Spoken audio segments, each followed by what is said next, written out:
Welcome, traveler, to a quiet corner of Skyrim, where whispers of the past linger in the misty air, and history sleeps just beneath the stone. Wherever you are in the world right now, we'd love to hear what brought you here tonight. Tell us in the comments where you're listening from, and what hour has drawn you into this moment of calm.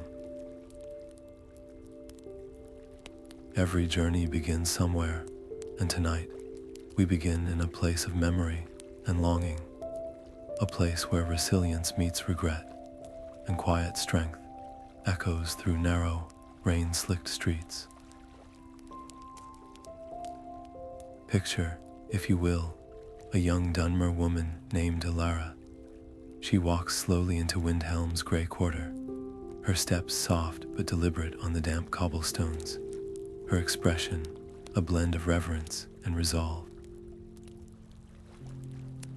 In her hands, she carries a worn journal, its pages blank but waiting, just as this district waits, holding its breath, holding its stories. All around her, the faces of her people tell a tale of endurance. Tired eyes, proud postures, the kind of quiet dignity that comes not from ease, but from survival. You can almost feel the chill in the air, not just from the northern wind, but from the weight of years, of promises broken, of lives reshaped by exile and prejudice. Alara isn't just here to observe, she's here to listen, to the echoes, to the silences, to the truths that have been tucked away like precious, fragile things. What does it mean to belong to a place that doesn't fully welcome you, to carve out identity in the shadow of someone else's city? These are the questions that guide Alara's quest, and they are the same ones that will guide us through this exploration. The Grey Quarter isn't just a location, it's a living archive of Dunmer culture, struggle, and spirit. With every step Elara takes, we'll move closer to the heart of a story that is at once intimate and immense, personal and historical. We'll uncover layers of meaning in the architecture, in the murmured conversations, in the stubborn persistence of tradition against all odds. This is more than a tour. It's an invitation to understand, to empathize, to walk beside those who have kept their stories alive through silence and strength. So settle in, open your senses, and let the whispers of Windhelm's Grey Quarter wash over you. The past is waiting. The heavy wooden door of the new Gnisis Cornerclub groans softly as Alara pushes it open, stepping into a hazy warmth that smells of peat smoke, spiced wine, and something else, something intangible, a scent of deep, communal history. The low hum of conversation dips for just a moment as the patrons glance up, their dark, weary eyes assessing the newcomer before returning to their drinks. Elara feels the weight of that brief silence, a testament to the careful boundaries this community maintains. She finds a stool at the worn bar, its surface etched with generations of use, and orders a mug of sujoma.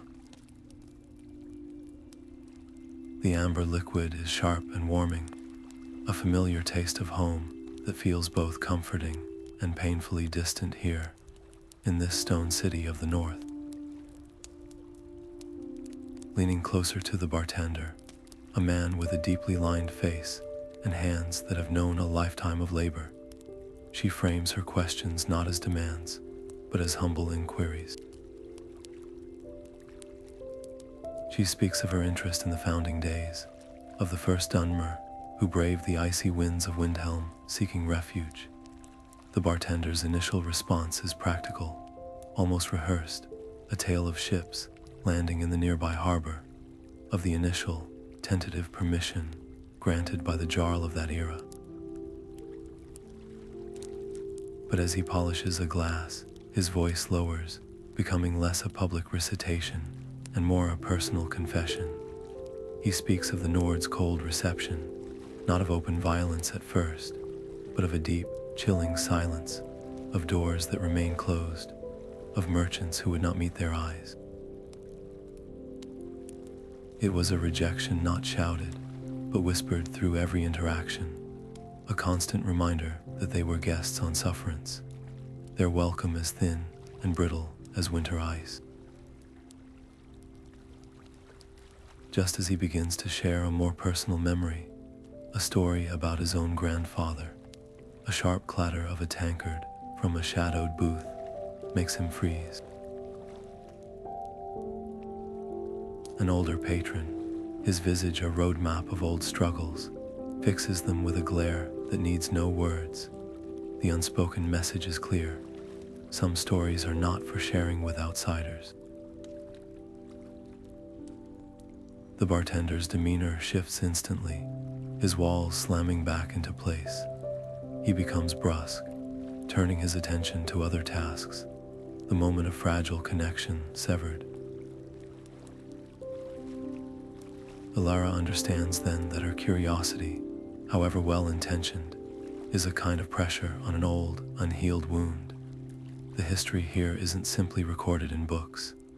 It's a living, breathing pain, carried in the hearts of those who endured it, and to ask for it is to ask them to relive it. Instead of pressing further or showing disappointment, Alara makes a quiet decision. She slides off her stool, picks up a damp cloth from the bar, and begins to silently wipe down the empty tables nearby. It is not an act of pity, but one of solidarity, a gesture of respect that says, "I will not just take from you, I will share in the work." This simple, wordless offer speaks louder than any question could. The tension in the room eases almost imperceptibly. The silent language of shared labor begins to build a bridge where words had failed. As the afternoon light begins to fade, casting long, deep blue shadows through the quarter's narrow streets, a new tension arrives. A group of Nord men, their laughter too loud and their steps heavy, pause at the open doorway of the club. They don't enter, but their gazes sweep the interior, lingering on the Dunmer faces within, and finally settling on Alara, a stranger actively engaging with them. Their presence is a cold draft, a stark reminder that the Grey Quarter exists under a watchful, often hostile eye. Her work here, her very presence, is being noted, and the potential consequences of her inquiry hang in the suddenly still air. Sensing this shift, the bartender returns to where Alara is working. His voice is low, almost a whisper meant only for her. "You seek the old stories," he murmurs, not looking directly at her. "Not the ones the Nords tell, or even the ones we tell in the open. There is an old weaver, Marin. Her hands work the loom in the house at the end of the weaving alley. Her threads hold more than just wool. They hold the patterns of the past. If anyone will speak of the true beginning, it is her." He gestures vaguely toward the door, toward a narrow passage where the rhythmic, echoing thump of looms already provides a somber, percussive backdrop to the coming night. The sound is like a heartbeat, steady and ancient, pulling Alara toward the next layer of the quarter's concealed truth. The rhythmic thumping grows louder as Alara navigates the narrow, winding path known as Weaving Alley, a sound that seems to guide her forward like a persistent, somber drumbeat. The air here is thick with the scent of damp wool and the faint, acrid smell of dye. She finds the small stone dwelling tucked into a recessed archway, its door slightly ajar, revealing a sliver of warm, flickering candlelight from within. Pushing the door open gently, she is met with a sight that makes her breath catch. An elderly Dunmer woman, her back stooped with age, but her hands moving with a swift, practiced grace, works at a massive loom. The tapestry stretched across it is not yet complete, but its emerging imagery is unmistakable and harrowing, a sky raining fire upon a familiar, mountainous landscape. This is the Red Year, a cataclysm woven not in ink, but in thread. Without a word, Alara approaches, her eyes fixed on a chaotic snarl of crimson and black yarn that has knotted itself at the edge of the burgeoning chaos. She meets the weaver's gaze, a silent question in her own eyes, and receives a slow, weary nod of permission. Settling onto a low stool beside the loom, Alara's slender fingers begin the meticulous work of untangling the threads, an act of quiet service that feels more meaningful than any spoken introduction. As she works, she gestures to a complex geometric pattern woven into the border, a stark contrast to the destruction at the tapestry's heart. This symbol, she asks softly, her voice barely above a whisper to match the room's sacred hush. It repeats throughout. It feels ancient. Is it from the Velothi traditions?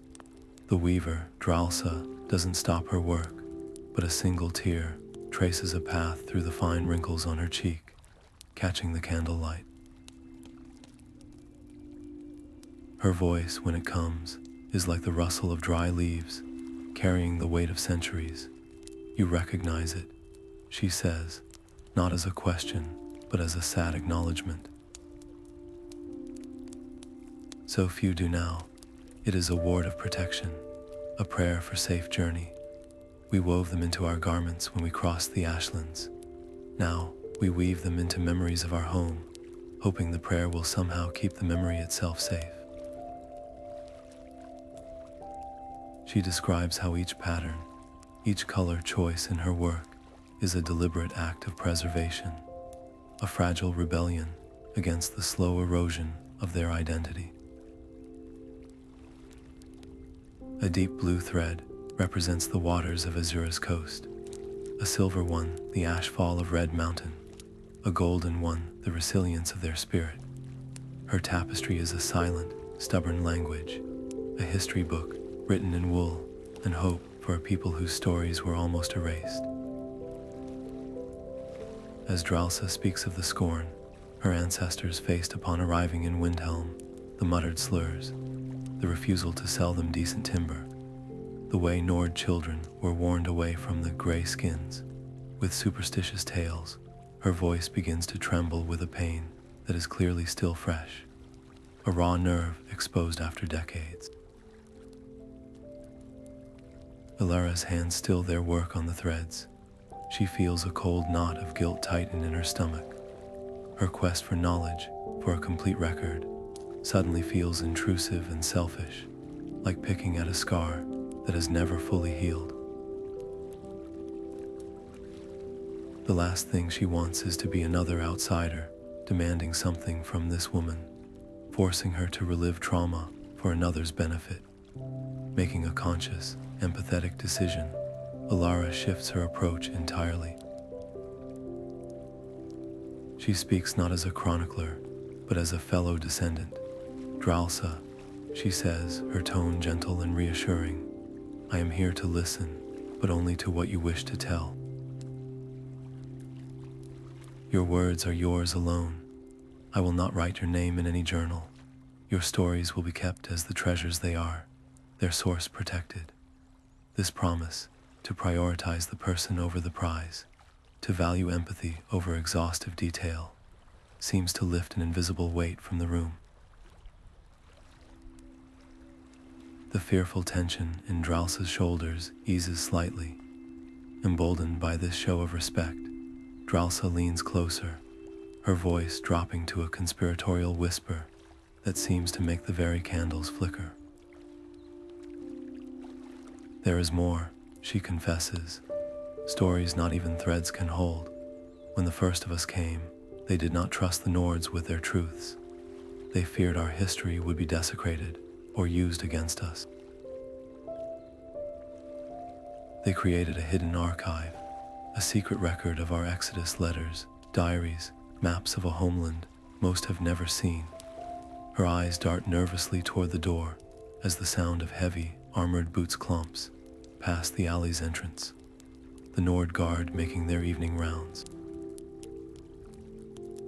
It lies in the one place the Nords would never think to look for our secrets, and where our own strict traditionalists would never dare to tread for fear of blasphemy, in the forgotten chambers deep beneath the Temple of Talos. The sheer audacity of the hiding place is breathtaking, but her final warning is laced with genuine fear. To seek it is to risk the wrath of two worlds, child. The Nords would see it as a defilement of their holy site, and some of our own elders would see its discovery as stirring up a past that is best left buried. Thanking Dralsa with a deep, respectful bow that conveys more gratitude than words ever could, Elara steps back out into the misty evening. The cold air feels different now, charged with possibility and palpable danger. Her mind races, not with academic excitement, but with a solemn understanding of the responsibility she has just been handed. The distant, echoing cadence of the patrol guard's footsteps is no longer just background noise. It is a constant, grim reminder of the walls that surround this place, both of stone and of prejudice, and the very real risks that now shadow her every step forward. A thick, rolling fog descends upon Windhelm as evening deepens, a spectral blanket that muffles the city's usual clamor and turns the world to muted shades of gray. Elara pulls her hood lower, her heart a steady, anxious drum against her ribs as she approaches the Temple of Talos. It stands as a monument of sheer, imposing power, its stonework clean and sharp against the blurry twilight, its braziers casting defiant pools of orange light that push back against the gloom. The air here smells of clean, cold stone and expensive incense, a world apart from the damp, earthy scent of wet wool and mildew that permeates the Grey Quarter just a short, shameful distance away. The contrast is a physical blow. This is a place of open worship, of state-sanctioned pride, standing in silent, brutal judgment over a district of hidden pain and forced resilience. She finds a shadowed alcove across the narrow street, pressing herself into the cold stone just as the temple's great doors swing open. A priest emerges, his voice booming across the quiet courtyard with a practiced, sonorous authority that needs no amplification.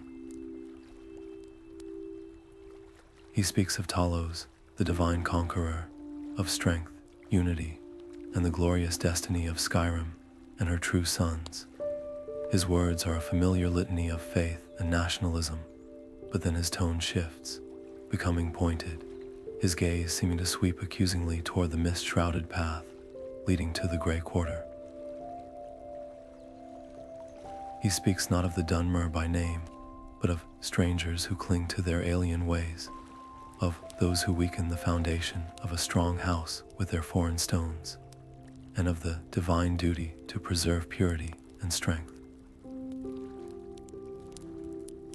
The sermon is a masterwork of implied hatred, each phrase a carefully crafted blade that cuts without ever drawing blood, reinforcing a hierarchy of belonging where her people are permanently relegated to the bottom. Compelled by a mix of academic duty and rising anger, Elara's hand moves almost without her command, pulling the worn journal from her satchel. The soft, frantic scratch of her charcoal pencil against the page is deafening in the hushed intervals of the priest's oration. She records his coded insults, the chilling ease with which he paints her entire culture as a blight, a corrosive influence. In that moment, she is not just an observer, but a witness, and the act of documentation feels like the smallest, frailest form of defiance. The scratching stops, The priest's sermon has ended, and in the sudden silence, his eyes are locked directly on her. He had seen the movement, the telltale focus of a scribe. He strides toward her, his robes whispering against the damp cobbles, his expression a hard mask of curiosity laced with clear suspicion. "You," he states, his voice losing its performative warmth and turning cold and direct. "What business does one of your kind have, taking notes outside the temple of the true God?" The question hangs in the air, heavy with the weight of centuries of assumption and prejudice. His use of "your kind" is not a question of race, but an immediate assignment of inferiority, a presumption that she does not belong in this space, and her actions must therefore be nefarious. Elara's mind races, her blood running cold. To mention Dralsa, the archive, or anything about Dunmer history would be catastrophic. The truth is a weapon she cannot hand him. She forces her breathing to slow, calling upon every ounce of composure she possesses. She lowers her journal and offers a slight, respectful bow, her voice carefully measured to convey earnest admiration rather than fear. "Your words carried such power. I was moved to note the skill of your oration," she begins, the lie forming smoothly on her tongue. "But it is the temple itself that truly holds my interest. I study the architectural traditions of Skyrim, and the mastery of stonework here is unparalleled. The way the arches frame the peak of the mountain, it is a deliberate gesture of dominion, is it not? A truly inspiring feat of engineering." She compliments the very symbol of his cultural supremacy, using the language of his world's values to mask her own. The priest's stern expression falters, replaced by a flicker of confused pride. Her deflection is so unexpected, so specific and flattering to his domain, that it momentarily disarms his hostility. He looks from her seemingly genuine face to the grand facade of his temple, and the connection she has drawn seems to satisfy a part of his ego. The stonemasons of Windhelm have no equal, he concedes, though his eyes still hold a trace of doubt.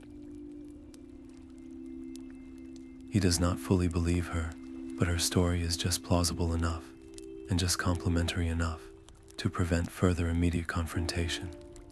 "See that your studies do not lead you to linger where you are not welcome," he adds, a final, veiled threat, before turning sharply on his heel and retreating into the temple's warmth. Elara does not wait. She turns and melts back into the fog, her retreat swift and silent. The encounter leaves her trembling, not just from the cold, but from the visceral understanding of her own vulnerability. Her quest is no longer an abstract academic pursuit.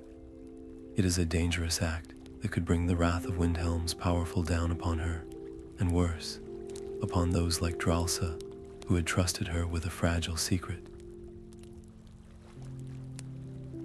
The historical prejudice she had only read about now has a face and a voice, and its echo chills her to the bone. As she moves away, her boot catches on a loose, sunken cobblestone near the temple's outer wall. Stumbling, she reaches out to steady herself, her hand brushing against cold, rough iron half buried in a thick patch of weeds. It is a cellar door, ancient and nearly swallowed by the earth, its hinges thick with rust, and its heavy lock appearing old but still solidly intact. It is not a main entrance, but a forgotten one, a servant's passage or an old storage access from a long-gone era. This hidden, neglected threshold, ignored by the proud Nords above, feels like a symbol. It represents a way in that exists outside of their notice and their control. The sight of it extinguishes her fear, replacing it with a fierce, burning determination. If the front door is guarded by suspicion and dogma, then she will find another way. The truth is down there, waiting in the darkness, and she will find a path to meet it.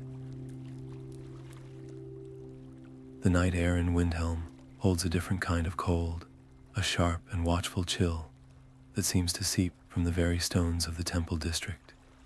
Alara returns to the sunken cellar door, the borrowed lockpick from a silent, grim-faced blacksmith, feeling like a shard of ice in her trembling hand. The blacksmith had said nothing, only pressed the tools into her palm with a look that was part warning, part desperate hope. Now, crouched in the deep shadow of the temple wall, every tiny sound is magnified 100-fold. The scuttle of a rat in the gutter, the distant cry of a night bird, the frantic hammering of her own heart.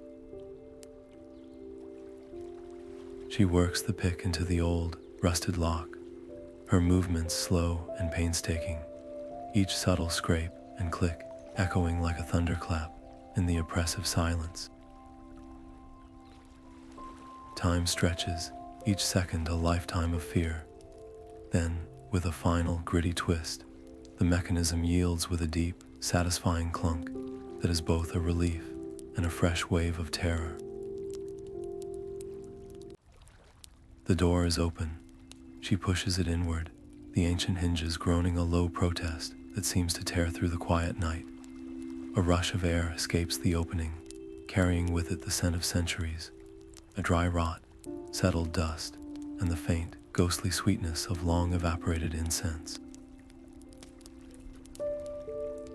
Descending a short, crumbling set of stone steps, she finds herself in a small, square cellar, her lantern casting a frail pool of light that pushes back against a darkness so complete it feels solid. The space is not the organized archive she had dared to hope for. Instead, it is a tomb for discarded things, filled with splintered crates, broken furniture, and mounds of debris forgotten by the world above. And then her light finds it, nestled in a recessed alcove, as if trying to hide even here. A shrine, or what remains of one. Its base is carved from a dark, volcanic stone, unmistakably from Morrowind, but the elegant lines are chipped and marred. The symbols of the Tribunal, the three faces of Amzavi, are there, but they have been brutally defaced, scratched out by some determined hand, leaving only jagged scars in the stone where devotion once resided. The air here isn't just still, it is heavy with a profound, aching neglect, the palpable residue of a faith that had to be abandoned, hidden away in shame. Alara's fear of physical traps fades, replaced by the chilling understanding that this space itself is a kind of trap, a snare for grief and memory. She half expects a temple guard to descend at any moment, not just for trespassing, but for witnessing this sacred shame. Moving as if in a trance, she sets her lantern down. Her initial impulse to search for documents is gone, replaced by a deeper, more urgent need. She pulls out her journal and a piece of charcoal, her hands now steady with purpose. She does not record this to study it later, but to save it now. Her sketches are not hasty, but deliberate and reverent, each stroke of the charcoal an attempt to capture not just the form, but the spirit of the object, to reclaim the dignity that time and intolerance had tried to strip away. To remove the shrine would be a second desecration. To draw it is an act of preservation, a quiet vow to honor the silent, private worship that once filled this dusty hole. The scrape of her charcoal is the only sound, until it isn't. A new noise filters down from above, the unmistakable, measured tread of heavy boots on cobblestone, accompanied by the low murmur of voices. They are close, right outside the door she had so carefully breached. Panic lances through her, cold and immediate. In one swift motion, she snaps her journal shut, cups her hand over the lantern's flame, and plunges the cellar into absolute blackness. She shrinks back behind the largest crate, pressing herself into the grimy wall, her breath held so tightly her lungs burn. The footsteps pause directly overhead. She can hear the rumble of conversation, though the words are muffled by stone and earth. Is it the priest from earlier? The city guard? A minute passes, then another, each one an eternity of straining to hear, of imagining the door swinging open and a blade of light revealing her hiding place. Then, blessedly, the footsteps begin again, growing fainter as the patrol moves on, their conversation fading into the general murmur of the night. Alara remains frozen for a long time after the sound has completely vanished, waiting for her heartbeat to slow from a gallop to a trot. As the adrenaline recedes, her senses sharpen, attuned to every detail of the darkness around her. Her eyes, now adjusted, catch a faint irregularity in the wall behind the defiled shrine. Where the lantern light had fallen before, it had looked like solid masonry. Now, in the deep gloom, she sees it. A single stone, slightly paler than those around it, that sits not quite flush with its neighbors. It looks loose, as if it could be pried free. This isn't a room for storing broken furniture. It is an antechamber. The true secret, the one Dralsa whispered of, isn't hidden among the crates. It is waiting behind the stone. Her fingers, still trembling from the close call with the patrol, trace the edges of the pale, ill-fitting stone. It feels cold and gritty against her skin. She presses, then pushes, then carefully works the tips of her fingers into the narrow gap, leveraging with a slow, steady pressure. For a terrifying moment, nothing happens, and she fears it is mortared in place. Then, with a soft, grating sigh of surrendering dust, the stone shifts inward and slides free, revealing a dark, hollow space behind the wall. The cavity is small, no larger than a loaf of bread, and within it rests a single object, a book. It is bound in leather so old it has cracked and hardened like a dried riverbed, its color faded to the same nondescript gray as the stone that hid it. There are no grand titles, no ornate symbols. It is utterly plain, a thing deliberately made to be forgotten. Elara reaches for it with a reverence usually reserved for hallowed relics, her touch impossibly gentle as she cradles it in her palms.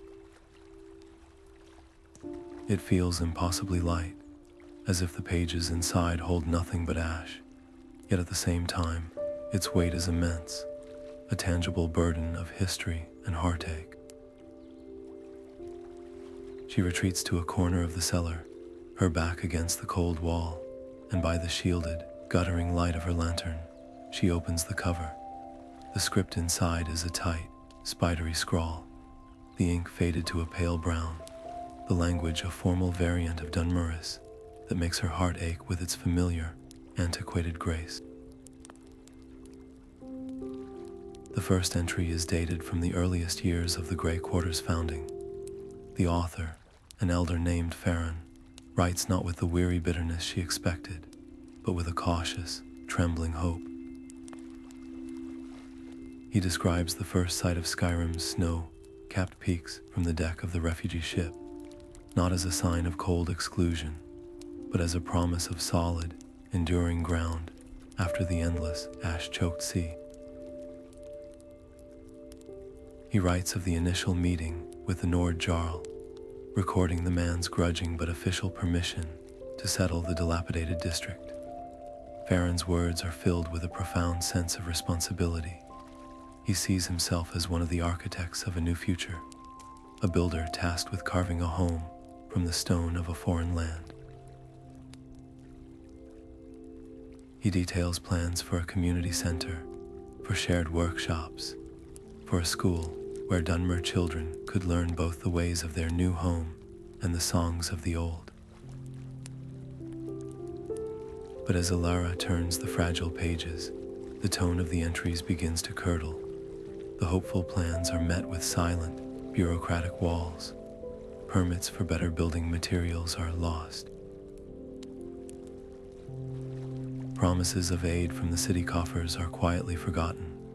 The hopeful architect slowly transforms into a helpless witness. His entries become shorter, sharper, stained with a dawning disillusionment. He writes of Nord merchants who would suddenly double their prices upon seeing his gray skin, of city guards who would lose their way and end up patrolling his newly laid streets with intimidating frequency, of the slow, chilling realization that their welcome was not just thin, but conditional on their invisibility. The most devastating entry is not a rant, but a simple, stark observation. They have given us a quarter of their city, Farron writes, the letters shaking with a quiet, contained fury, and in return, they ask for a quarter of our souls. They will settle for nothing less than our silence. Elara's breath catches in her throat. This is not a historical account. It is a raw, open nerve. She is not reading a story. She is eavesdropping on a man's deepest, most private grief. The guilt she felt in the Cornerclub returns, multiplied 100-fold. This diary was not hidden from the Nords alone. It was hidden from everyone. It was a confession meant for the darkness, a scream swallowed by stone.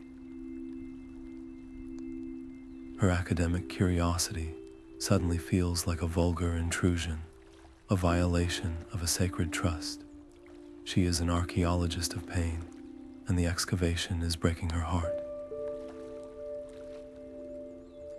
She closes the book, pressing her palms flat against its worn cover, as if to somehow soothe the anguish held within its pages. In that moment, surrounded by the dust of neglect, she makes a silent vow. This will not become another artifact to be cited in a dry thesis, another trophy for academic glory. She will not be another outsider who takes from this community. She will become its amplifier. Farron's voice, trapped here for decades, will be heard. She will use her skills not to dissect his pain, but to honor his struggle, to ensure that his testimony, and the testimony of all those like him, is woven into the true history of Windhelm, a history that must include the price paid by those who built it from the shadows. As this resolve solidifies within her, she remembers the diary's final, legible entry. Her fingers, now steady with purpose, find the page. Farron, in his despair, did more than just lament. He acted. He speaks of a final, desperate act of preservation, fearing that the Nords would eventually confiscate or destroy their most precious cultural objects, ancestral swords, ceremonial masks, scrolls of prophecy and poetry. A small group of elders established a secret cache. They could not keep these things in their homes, which were subject to searches and harassment. They needed a place utterly separate, a vault of memory hidden in plain sight. He mentions a location, but the description is not a straightforward address. It is a riddle, a series of clues woven from Dunmer cultural references and the specific topography of early Windhelm. Seek the stone that weeps under the eyes of the fallen. One line reads, "Where the false sun sets on the stone of mourning," says another. The final clue is the most cryptic. The answer lies not in the seeing, but in the listening. Clutching the diary to her chest, a precious and terrible burden, Alara carefully replaces the loose stone, leaving no sign of her discovery. She emerges from the cellar into the deep night, the fog now so thick it feels like a shroud.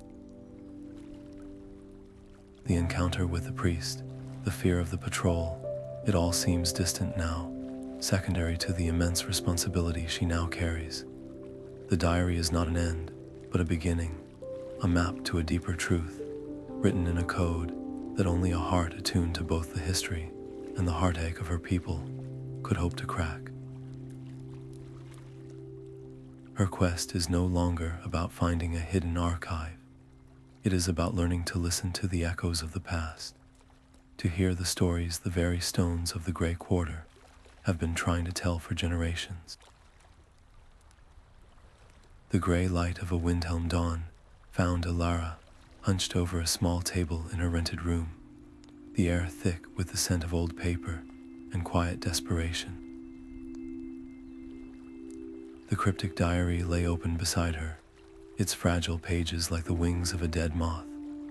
Across the table, a much-handled map of the city was slowly becoming a web of charcoal notes and frantic lines, a desperate cartography of memory.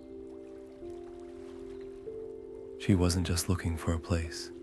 She was trying to reverse engineer a ghost's perspective, to see the city not as it was now, but as it had been in those first, fragile years of exile. The clues were a maddening tapestry of cultural memory and literal geography. The stone that weeps could be a natural spring noted in early accounts, now bricked over. The eyes of the fallen might refer to carvings on the plinths of statues long since toppled and forgotten. She cross-referenced century-old trade ledgers listing building materials with patterns of street names that had changed over the decades. Her mind a whirlwind of dead ends and fleeting connections. Hours bled together, marked only by the shifting angle of the weak light through her single window. The breakthrough didn't come with a shout, but with a slow, dawning certainty. The final, most perplexing clue, the answer lies not in the seeing, but in the listening, suddenly snapped into focus. It wasn't about hearing a specific sound, but understanding a specific kind of silence. The communal kitchen, known as the Hearthfire, was one of the oldest continuously Dunmer-run establishments in the quarter.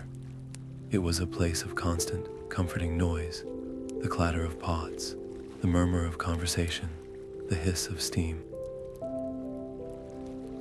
But directly beneath its flagstone floor, according to a faded architectural sketch she found tucked into a historical society folio, was a disused storage cellar, a space that would be a pocket of profound quiet, directly underneath the heart of the community's daily life.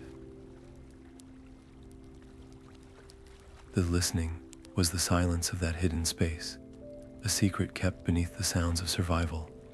The false sun setting on the stone of mourning, aligned with a narrow alleyway that, for a brief period at sunset, would cast a long, dagger-like shadow from a particular carved lintel, a Nord symbol of conquest directly onto the kitchen's outer wall.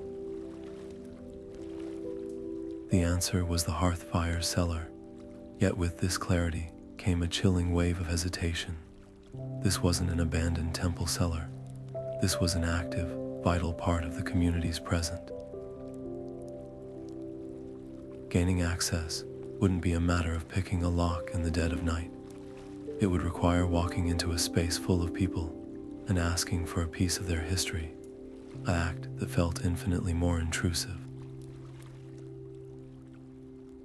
Her hand hovered over the diary. To involve the kitchen's caretakers was to implicate them. If she was wrong, she wasted their time and raised painful hopes. If she was right, and they were discovered, the Nords could see it as hoarding contraband or planning sedition. Her quest for truth could become a weapon used against the very people she sought to honor. The academics' drive to uncover warred violently, with the descendants' duty to protect. she found Farrell at the hearth fire during the lull between the midday and evening meals. The elderly woman was kneading a vast mound of dough, her movements economical and powerful, her face a landscape of quiet strength. Elara didn't offer a flattering story or a scholar's justification. Standing there, smelling the yeast and the wood smoke, she simply told the truth. She spoke of Dralsa's loom, of the hidden diary, of Farron's heartbreaking entries, and of the riddle that led her here, to this kitchen. Her voice was low, laying out her mission not as a right, but as a request, and she finished not with a demand, but with an offer. "I have 2 hands and a strong back," she said, her words simple and direct. "I will scrub every pot, chop every root, haul every sack of flour you have, for as long as you need, if you would allow me to see what lies beneath your feet." Farrell didn't stop her work, her hands continuing to fold and push the dough in a steady, calming rhythm. She listened, her dark eyes fixed on Alara, weighing not just her words, but the intent behind them.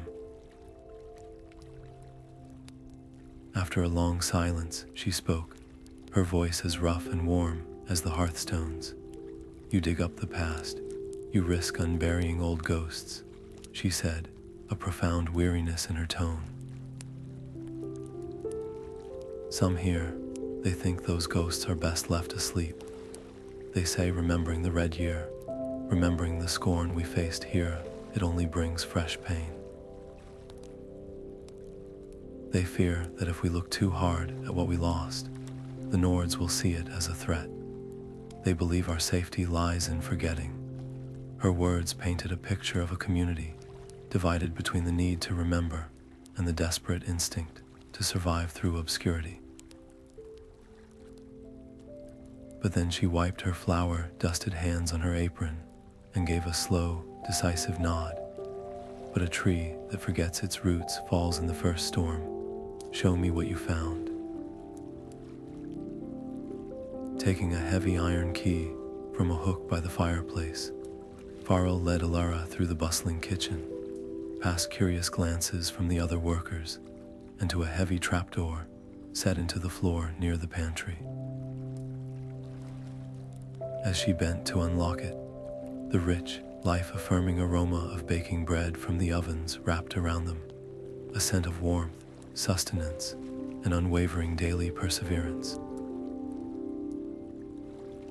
But as the trapdoor swung open on protesting hinges, a second wave of air rushed out to meet it, the cold, damp breath of undisturbed earth and ancient stone, the scent of secrets long held in the dark. The 2 smells of bread and basement, intertwined in the air, a perfect, poignant symbol of the Grey Quarter itself, a life of vibrant, resilient community, built directly atop a foundation of hidden history and unspoken loss. The heavy trapdoor groaned open, revealing not a simple dirt cellar, but a steep, narrow set of stone steps, descending into a darkness that seemed to swallow the warm kitchen light. The air that rose to meet them was cold and carried the unmistakable, sacred scent of old dust and forgotten things. Farrell went first, her movements sure on the worn steps, and Alara followed, her heart thudding with a mixture of trepidation and awe. At the bottom, the space was larger than she had imagined, a low-ceilinged chamber that stretched out beneath the kitchen floor, and it was not empty. Farrell's lantern light swept across the room, illuminating shapes that made Alara's breath catch in her throat. Stacked against the walls were crates and bundles, but also objects simply placed with careful intention on rough-hewn stone shelves. It was a silent, hidden museum. Farrell moved to one corner, her hand resting on a stack of burlap sacks filled with grain. "They are behind here," she said, her voice a low rumble in the quiet. Help me."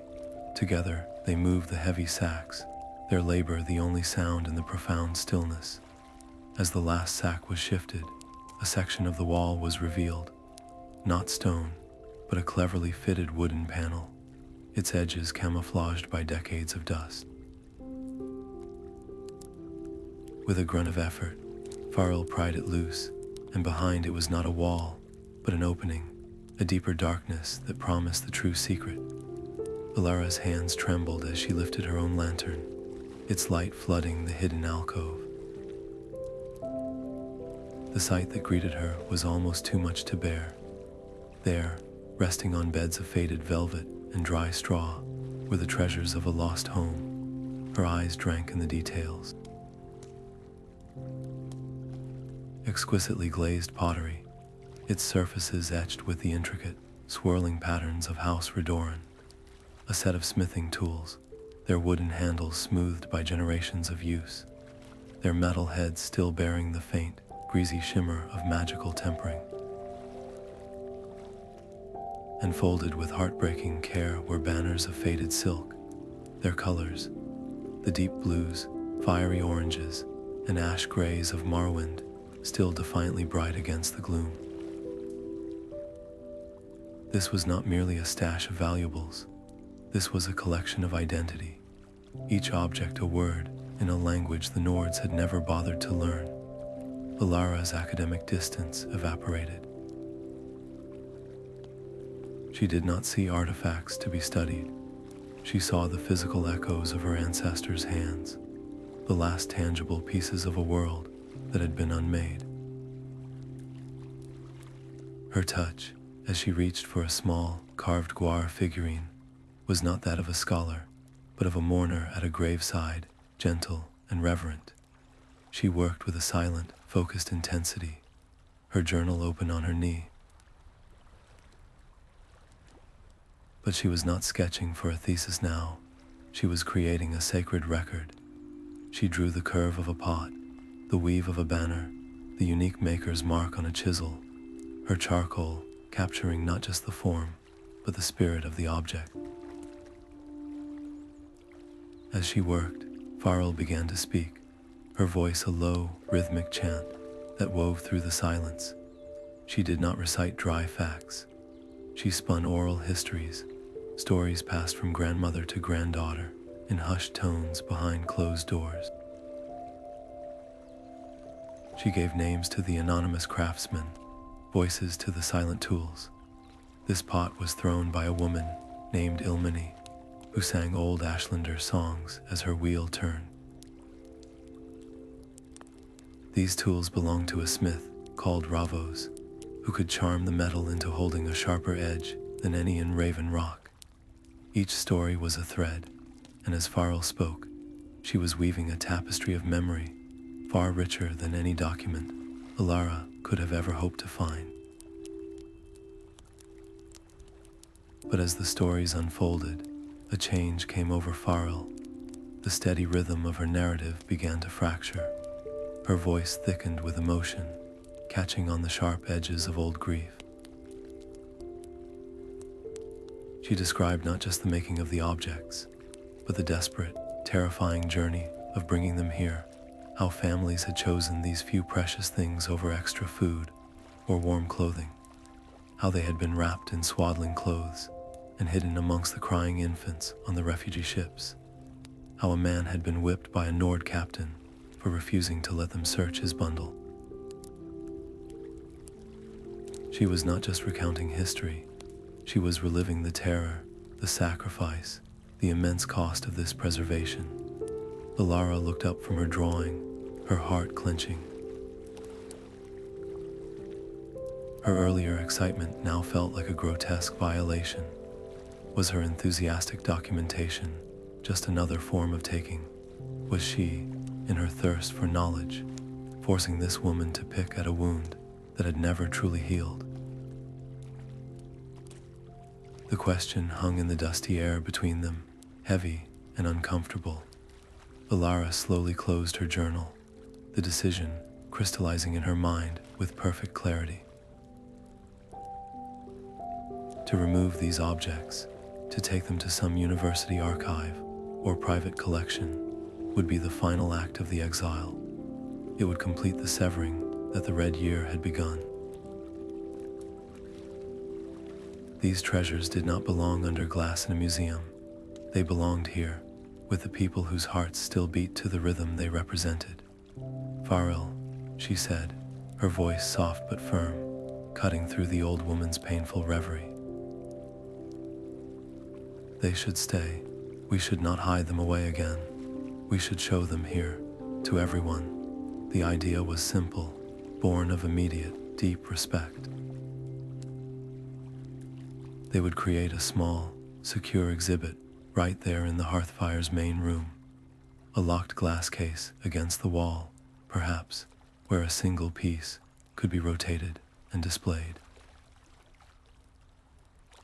It would be a quiet act of defiance, a reclamation of narrative. The history of the Dunmer would no longer be a secret kept in a cellar. It would be shared over a bowl of stew and a piece of bread, woven into the daily life it had always sustained. Farrell's eyes, glistening with unshed tears, met Alara's, and a look of profound understanding passed between them. This was not about exposing their pain for outsiders to gawk at. It was about feeding their own people's pride, about giving the next generation a foundation built of more than just survival. Word, of course, could not be contained.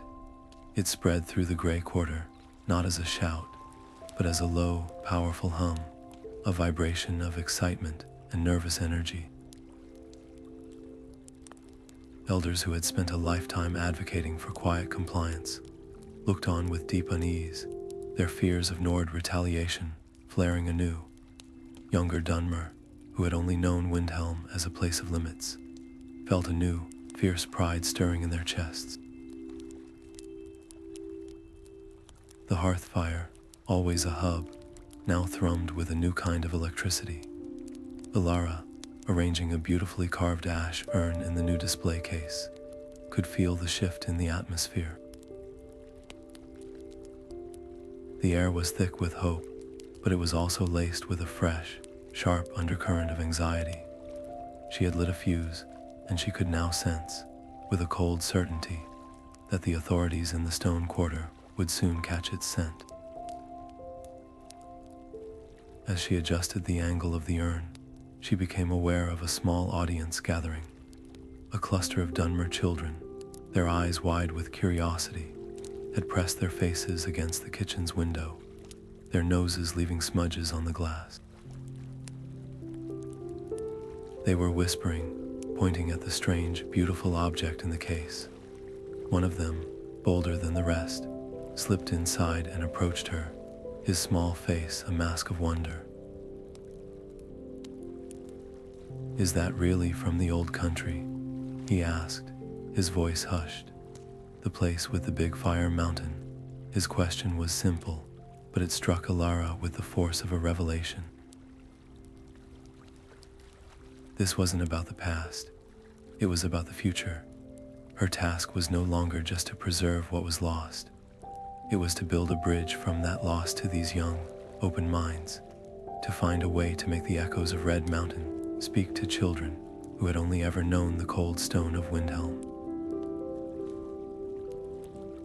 The idea began not as a grand plan, but as a quiet response to the small, smudged faces pressed against the hearthfire's window. The following afternoon, Alara gathered a few of the children in a clear space near the new display case, their small bodies perched on sacks of flour and overturned crates. She chose one of the simplest artifacts from the case, a small, hand-carved toy, a gua shaped from a piece of dark, polished wood. It was smooth with the love of countless small hands, a tiny piece of a normal childhood preserved against impossible odds. Holding it up, her voice was soft, a stark contrast to the usual clamor of the kitchen, and she began not with dates or battles, but with a feeling. "Can you imagine," she asked them, "holding something this small and knowing it was the most important thing you owned?" She wove the story like Dralsa wove her tapestries, threading together colors of memory and loss. She described the Red Mountain not just as a geological event, but as a great, angry beast waking from a long sleep, its roar shaking the world and painting the sky the color of blood and embers. She spoke of the long, terrifying journey not as a historical migration, but as a desperate flight through ash-choked darkness, clutching what little they could carry. She held up the toy guar. A father carved this for his son on the ship coming here, she said, her words painting a picture in the dim light. His hands were rough from the voyage, and the wood was hard to find. But every night, by the light of a single candle, he would whittle away, creating this small, steady creature to remind his boy that some things, like a father's love and the memory of home, could not be broken by fire or fear. Her passion was quiet, a deep, resonant certainty that made the ancient story feel immediate and vital. The children were utterly still, their usual restlessness gone, replaced by a wide-eyed, breathless absorption. They weren't just hearing a story, they were stepping into it. One little girl, her fingers tracing the carved lines of the toy guar after Elara passed it around, whispered, "My grandma talks about the ash. She says it got in everything, even your dreams." This small, personal connection was a spark. Slowly, almost imperceptibly, the circle around Alara began to grow. Parents, drawn by the unusual silence of their children and the low, compelling rhythm of Alara's voice, lingered by the doorways. Then they stepped inside. A mother, her arms dusted with flour, added, "My great-aunt used to sing a song about the twin moons. She said the tune was the only thing the mountain couldn't burn." A father, his smithing apron still tied around his waist, murmured, "We had a pot like that one. My grandfather said it was the last thing his own father ever made." The session was no longer a lesson. It had become a ceremony, a rare and fragile moment of collective remembering, where individual fragments of pain and pride were gently offered up and woven into a shared tapestry of identity. It was a quiet, powerful act of healing. It was in the midst of this tender, vulnerable moment that a shadow fell across the doorway. A Nord guard, his armor gleaming dully in the firelight, had paused his patrol. He stood there, a statue of authority, his expression unreadable as he watched the gathering of Dunmer, their heads close together, their voices sharing stories in their own tongue. Elara's blood ran cold. Every fear voiced by the cautious elders flashed through her mind. This could be seen as sedition, as plotting, as a challenge to Nord authority, happening right under their noses. Her first instinct was to stop, to disperse the group, to retreat back into the safety of silence. But then she looked at the children's faces, alight with a newfound connection to their own history, and at the parents, who were finally speaking their memories aloud. To stop now would be a betrayal, a confirmation that their stories were indeed something to be hidden in shame. Summoning every ounce of her courage, Alara made a decision that felt both incredibly brave and utterly terrifying. She looked directly at the guard, met his gaze, and offered a small, open-handed gesture of invitation. "Sergio," she said, her voice clear and steady, deliberately using the respectful Dunmery term to bridge the gap. "We are sharing stories of our homeland tonight. They are tales of great hardship, but also of great courage. Would you care to listen? It is always educational to understand the history of one's neighbors." She framed it not as a political act, but as a cultural and educational one, an offer of knowledge rather than a fist of defiance. The guard's stern face flickered with surprise. He looked from her earnest expression to the curious faces of the children, to the simple wooden toy being passed between them. After a long, tense moment, he gave a single, curt nod, turned on his heel, and continued his patrol without a word. The relief in the room was palpable, a collective exhale held for too long, but the warmth of the moment had been chilled by the guard's presence.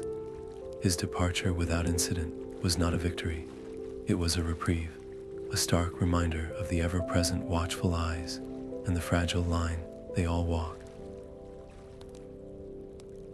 The stories continued, but the air was now laced with a new, sharp awareness of the risk.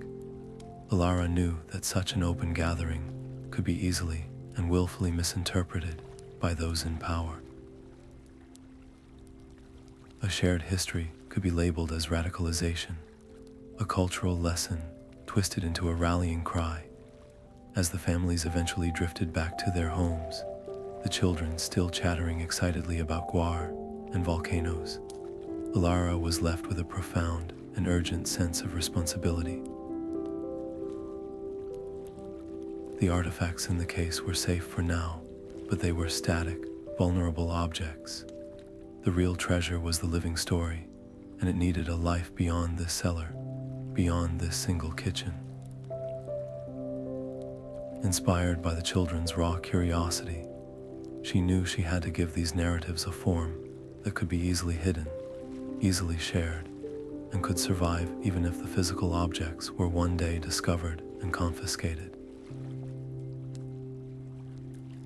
That very night, by the guttering light of a single candle, she took out her journal and a fresh sheaf of paper.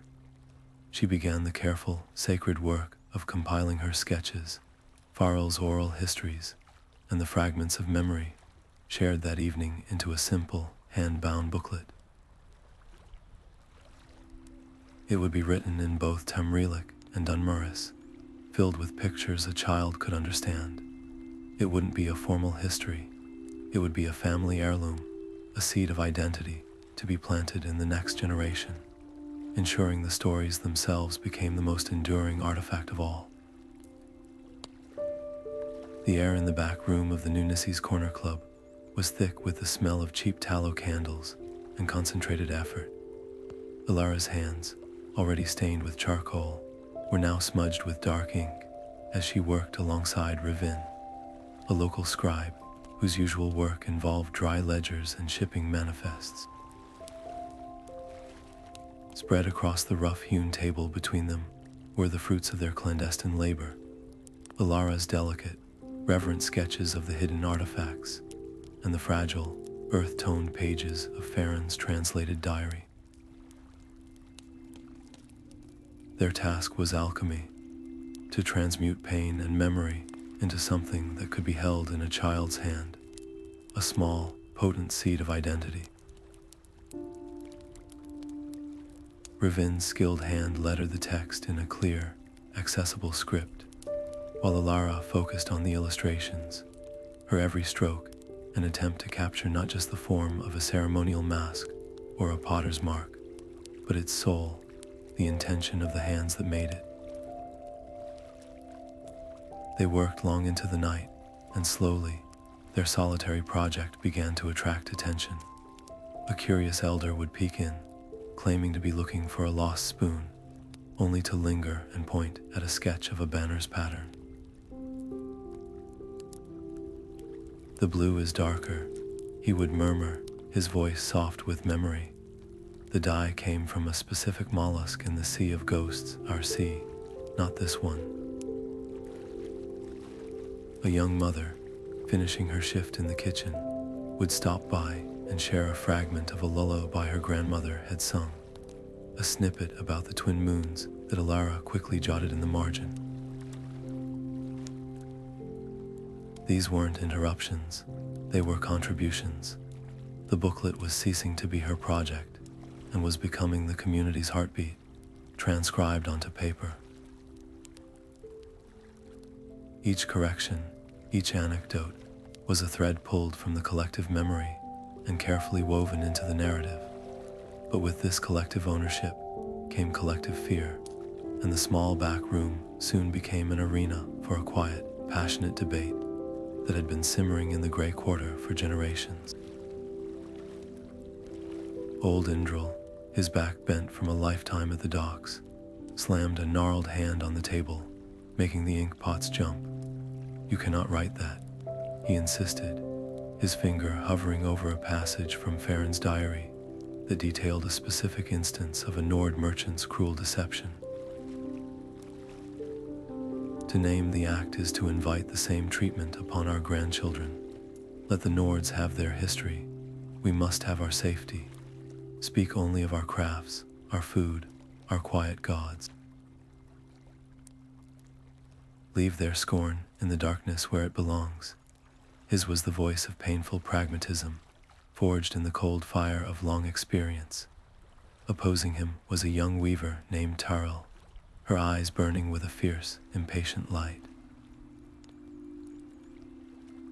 "And in doing so, we lie to our children," she countered, her voice low but intense.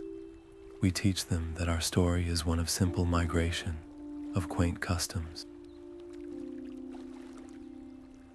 We erase the truth of our resilience. They deserve to know the strength it took to endure, not just the patterns we wove. To hide the oppression is to agree with it, to say it was not worthy of note." This was the voice of a new generation, one less willing to pay for meager safety with their entire history.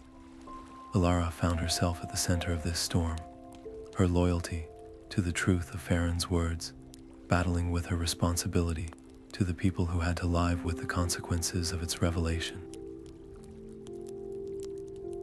After a long, tense silence, she laid down her charcoal, looking from the fearful eyes of the elders to the defiant set of the younger's jaws. "Both truths are ours," she said, her voice weary but firm. "Our pride in who we are, and the hardship we overcame to remain so." She proposed a path of careful balance. The booklet would celebrate the beauty of Dunmer craftsmanship, the depth of their spiritual traditions, and the richness of their lost homeland in vibrant detail. But it would not whitewash their reality in Windhelm. The narrative would acknowledge the struggle without focusing on specific, accusatory anecdotes, framing their endurance as a testament to their unbreakable spirit. It was a story of cultural survival, not of political grievance. She then made a second, crucial promise. The distribution would be discreet, hand to hand, trusted family to trusted family, never flaunted in the open market squares of the Stone Quarter. Ravin, who had been listening to the debate while meticulously cleaning his pen, looked up, his expression grim. "Even so," he said quietly, "paper has a way of finding the wrong eyes. If a single copy reaches the Jarl's court, they will not see a cultural record. They will see a manifesto. They will call it sedition, a deliberate attempt to foster resentment. It would give them all the excuse they need to increase patrols, levy fines on troublesome businesses, or even conduct searches for incendiary materials." His warning hung in the smoky air, a cold dose of reality. The act of remembering itself was being framed as a Chinese letter threat, a crime waiting to be discovered. The first 5 copies were finished as a pale dawn light began to seep through the cracks in the shutters. They were humble things, hand-stitched and slightly irregular, but to Elara, they felt heavier than stone. As she carefully wrapped them in plain cloth, a young errand boy slipped into the Cornerclub, his face flushed from running. He went straight to the bartender, whispering urgently. The bartender's eyes flickered to Alara, and he nodded slowly, before making his way over to her. Leaning close, his voice barely a breath, he delivered the news that turned her blood to ice. A word of caution, he murmured. A scholar from the Palace of the Kings has been asking questions in the market. A Nord from Cyrodiil, they say. He's been buying up old ledgers and speaking to city officials. He told a vendor he's here to compile a definitive, accurate history of Windhelm's districts, and expressed particular interest in correcting the fanciful superstitions and exaggerated tales of the immigrant populations. He is asking for names of prominent elders. The threat was no longer a vague possibility. It had a face, a purpose, and it was already here, moving through the city with the arrogant authority of official sanction. Elara's hands tightened around the precious booklets. Preservation had just become a race. The low hum of the Cornerclub felt different that evening, charged with a new kind of tension. Elara was reviewing a freshly inked page when the door opened, admitting a swirl of cold air and a figure who seemed entirely out of place. He was a Nord, but not like the guards or the loud drunks from the docks. His clothes were well made but practical for travel, and he carried himself with the quiet focus of an academic. He stood for a moment, letting his eyes adjust to the dim light, his gaze sweeping the room not with judgment, but with a keen, observant curiosity. When his eyes landed on Alara, surrounded by her papers and open journal, he gave a small, respectful nod and made his way over to her table.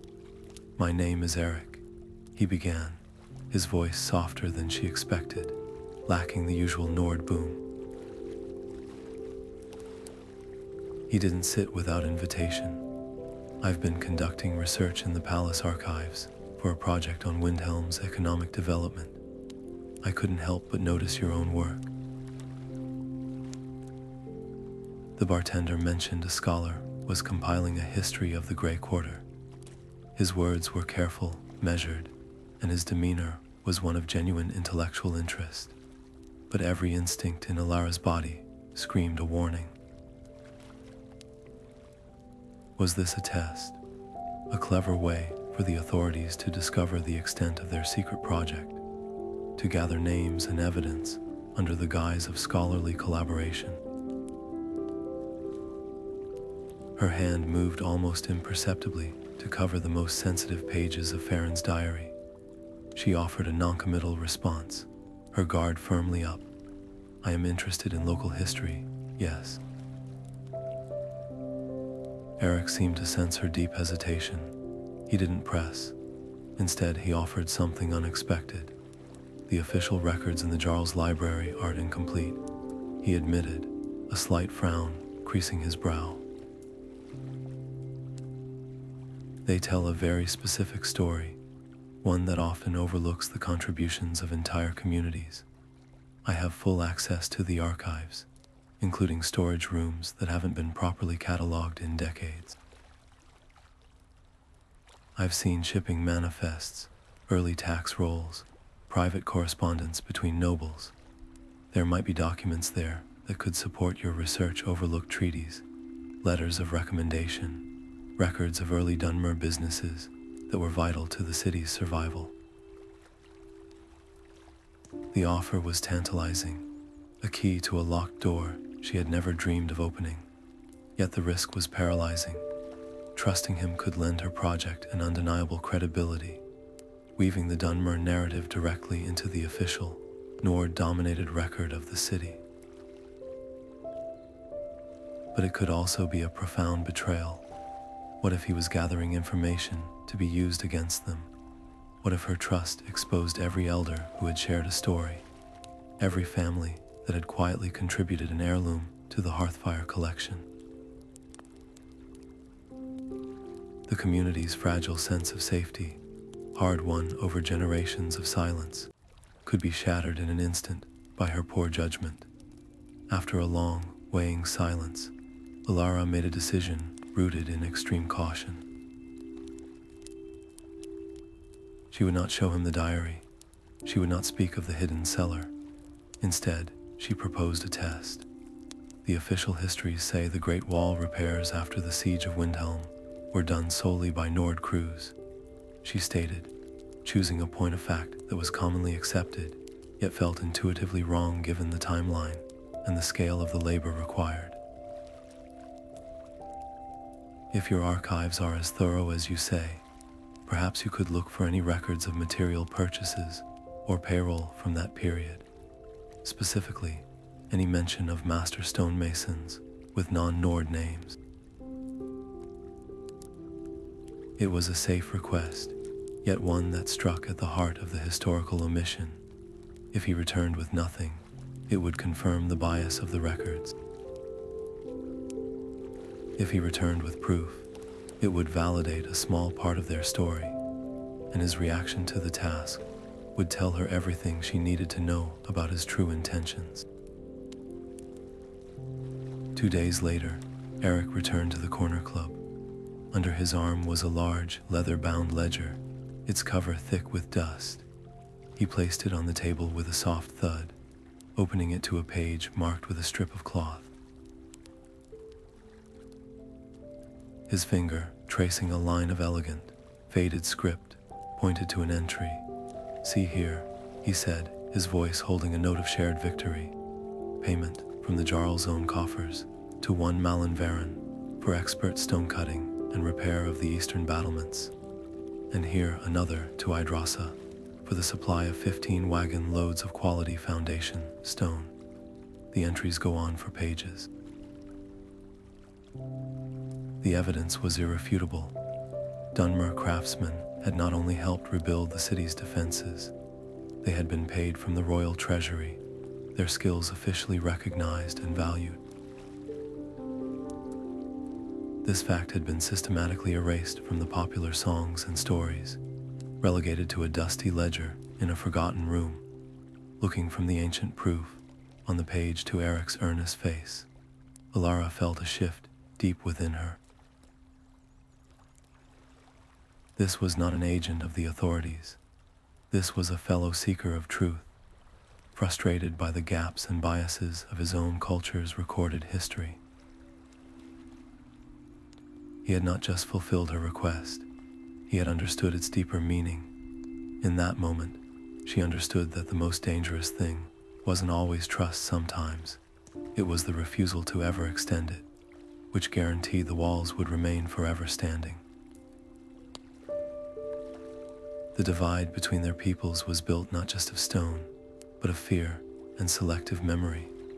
Bridging it would require an act of courage far greater than picking a lock in the dead of night. It required opening a door in the full light of day. Taking a steadying breath, she made a choice that would have been unthinkable just a week prior. "The official records are one thing," she said, her voice quiet but clear. "But history is also written in the objects people create and protect. Would you like to see what we've been able to save?" The invitation was tentative, a monumental risk, but it was extended. She was not just inviting a Nord into a cellar, she was inviting a new perspective into their story, hoping that the respect for the craft and the pain evident in those artifacts would speak a universal language that transcended the prejudice above ground. The descent into the Hearthfire's cellar felt different this time, no longer a clandestine trespass into a space of shame, but a deliberate unveiling of a sacred trust. Elara led Eric down the worn stone steps, the air itself seeming to still in anticipation. The flickering lantern light fell upon the makeshift exhibit, and Eric's sharp intake of breath was the only sound. He did not rush forward. He stood at the perimeter, his Nord's frame seeming to shrink in reverence before the silent, powerful presence of the artifacts. Elara began to speak, her voice a low, steady guide. She did not offer dry historical facts. She spoke of the potter, Ilmini, whose hands shaped clay into vessels that held not just water, but the memory of the Azura's coast. She described the weight of the smithing hammer, not as a tool of metal, but as an instrument of ancestral magic, its rhythm a song of resistance. She translated the geometric patterns on a faded banner, explaining how each line was a prayer for safe journey, woven in exile as a promise to a home they could never see again. Eric listened, his usual academic composure replaced by a deep, focused silence. He asked few questions, and when he did, they were not challenges but requests for clarity, a desire to understand more perfectly. He took notes in a small, leather-bound book, but his pen often stilled, hovering over the page as he was overcome by the gravity of what he was witnessing. This was not the fanciful superstition his colleagues in the palace had dismissed. This was a complex, sophisticated, and deeply wounded culture whose entire history in Windhelm had been a masterclass in enduring dignity under relentless pressure. When Alara finished, the silence that followed was thick and heavy. Eric finally looked up from a beautifully carved amulet, his expression one of profound, unsettling realization. The official record is not just incomplete, he said, his voice hushed with a new kind of respect. It is a lie by omission. This changes everything. His proposal, when it came, was both breathtaking in its ambition and terrifying in its implications. This shouldn't be hidden, he insisted, a genuine passion lighting his features. The Nords of Windhelm need to see this. They need to understand who their neighbors truly are. We could create a display, a small exhibit, in a public hall of the Palace of the Kings. Not as a protest, but as an education, a bridge. The image he painted was powerful. Nord children marveling at Dunmer craftsmanship, their parents reading of contributions to the city's very foundations. Officials finally confronted with the beautiful, painful truth of the people they had systematically marginalized for generations. But where Eric saw a bridge, Elara immediately saw a potential trapdoor. Her mind raced with a torrent of fears, each one fed by a lifetime of her people's cautious existence. Would this, education, simply become another form of appropriation, where Nord scholars took their stories and repackaged them for Nord audiences, once again erasing the Dunmer voice from their own narrative?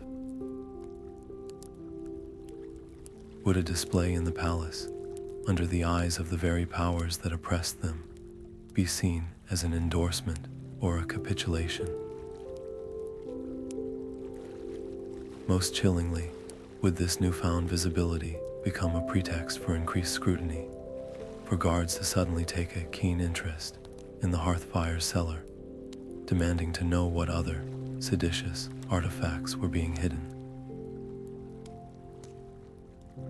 The potential backlash wasn't just a possibility, it was a historical certainty. Trusting the palace felt like handing a precious, fragile heirloom to someone who had already proven they couldn't be trusted to hold it with care. The decision hung in the dusty air between them, a choice between the dangerous hope of recognition and the bitter safety of obscurity. Alara looked from Eric's earnest, hopeful face to the patient, silent faces of the artifacts, and she thought of Farron's words in the diary, his desperate wish for his people to be seen as builders, not just refugees. She made her choice, not out of trust for the Nords, but out of faith in her people's story. "We do it together," she stated, her voice firm, leaving no room for negotiation. "We co-curate. Every label, every description, Every single word that accompanies these objects is written by us and approved by a council of our elders. There will be no Nord interpretation of our pain, no sanitizing of our struggle.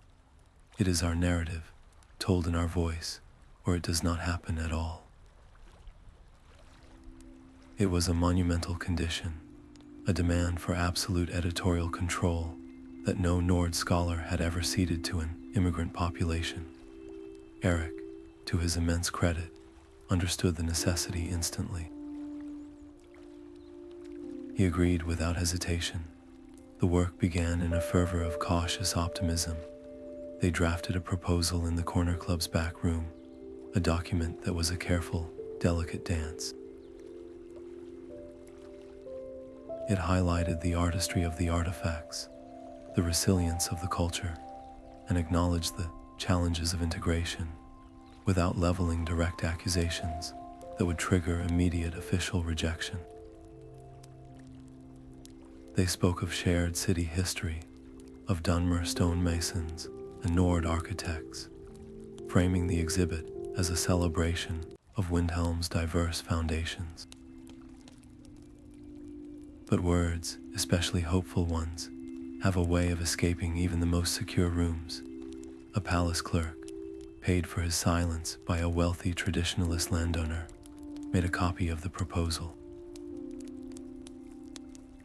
Within a day, it was being read aloud in the stone-walled manor houses of the Stone Quarter. Its pages waved like a battle, standard by those who saw any acknowledgement of Dunmer contribution as an erosion of Nord purity and supremacy. The reaction was swift and ugly. Public debate, once a distant concern, erupted onto the streets. Letters condemning the elven propaganda exhibit were published in the weekly broadsheet. A group of off-duty guards, emboldened by ale and rhetoric, stood outside the new Gnisis Cornerclub one evening, their loud conversations deliberately overheard, filled with phrases like rewriting history and ungrateful guests. The fragile sense of security the Grey Quarter had carved out over decades began to fracture under the strain of this unwanted attention. The project, conceived as a tool for unity, was rapidly becoming a wedge, driving the two communities further apart and exposing the raw, unhealed prejudices that ran like fault lines beneath the city's cobblestones. It was in this atmosphere of rising tension, with the weight of the entire city's gaze suddenly feeling heavy upon her, that a young kitchen runner from the hearth fire found Alara.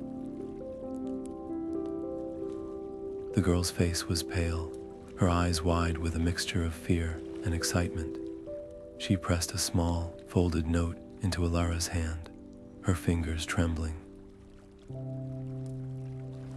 From Farron, she whispered urgently before darting back into the shadows. Unfolding the scrap of paper, Alara's eyes scanned the hastily scribbled message. The words made her heart stutter to a stop. The commotion from moving sacks for the exhibit planning had unsettled an old, loose stone in the deepest cellar wall. Behind it, Farrell had found not a small cavity, but a void, a hidden alcove no one knew existed, filled with more bundles, larger than any they had yet discovered. The note's final sentence was a desperate plea, a summoning to a discovery that now felt fraught with greater danger than ever before. "Come quickly," it read. The wall has more to tell, and the city is listening. The chill of the cellar floor seeped through Alara's knees as she and Farrell knelt before the exposed cavity, their two lanterns pooling light on the rough-hewn stone. The air was thick with the dust of centuries and the weight of a secret about to be surrendered. With painstaking care, using a mason's chisel and a hammer wrapped in cloth to muffle the sound, they began to work on the loose stones Farrell had found. Each scrape, each soft thump of a dislodged fragment seemed deafening in the silence, a stark counterpoint to the muffled sounds of life and cooking from the kitchen directly above them. Every few minutes, they would freeze, ears straining, listening for any change in the rhythm overhead that might signal they'd been heard. The fear was a live wire in the air, not just of the guards, but of their own neighbors, whose hard-won peace could be shattered by this act of unearthing. The last stone came free with a gritty sigh, revealing not a small niche, but a deep, dark space. Farron reached in, her aged hands trembling not from weakness, but from a reverence so profound it was almost fear. Her fingers brushed against oilcloth, waxed and surprisingly intact. She pulled the bundle forth, placing it gently on the floor between them. It was heavier than it looked, a parcel roughly the size of a loaf of bread, tied with cord that crumbled to dust at the slightest pressure. With a look of shared, breathless anticipation, Elara carefully unfolded the stiff, crackling cloth. The contents were a punch to the heart, a direct line to a world thought lost.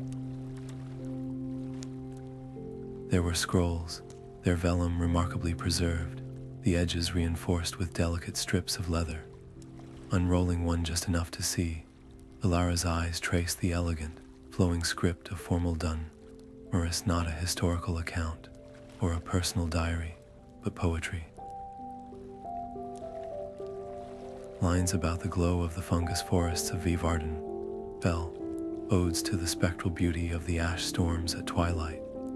Another scroll held musical notations, the staves filled with complex, haunting melodies meant for instruments whose names she barely remembered. But it was the final object that stole the air from her lungs.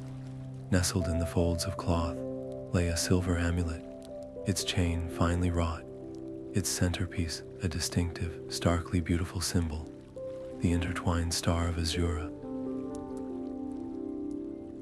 As Elara's fingers closed around it, a gentle, unmistakable warmth bloomed against her palm, not the heat of the room, but a soft inner radiance that felt like a blessing and a burden all at once. The responsibility that settled on her shoulders in that moment was crushing. This was no longer just historical evidence. This was sacred. The poetry was the soul of her people, the music its heartbeat, and the amulet a direct conduit to a divine presence the Nords had outlawed and mocked. To reveal these things, even to the well-intentioned Eric, felt like a profound violation. The amulet's warmth seemed to pulse in time with her own quickening heartbeat, a constant, gentle reminder that she was now a guardian of a living faith, not just an archivist of a dead one. The potential for conflict was terrifying.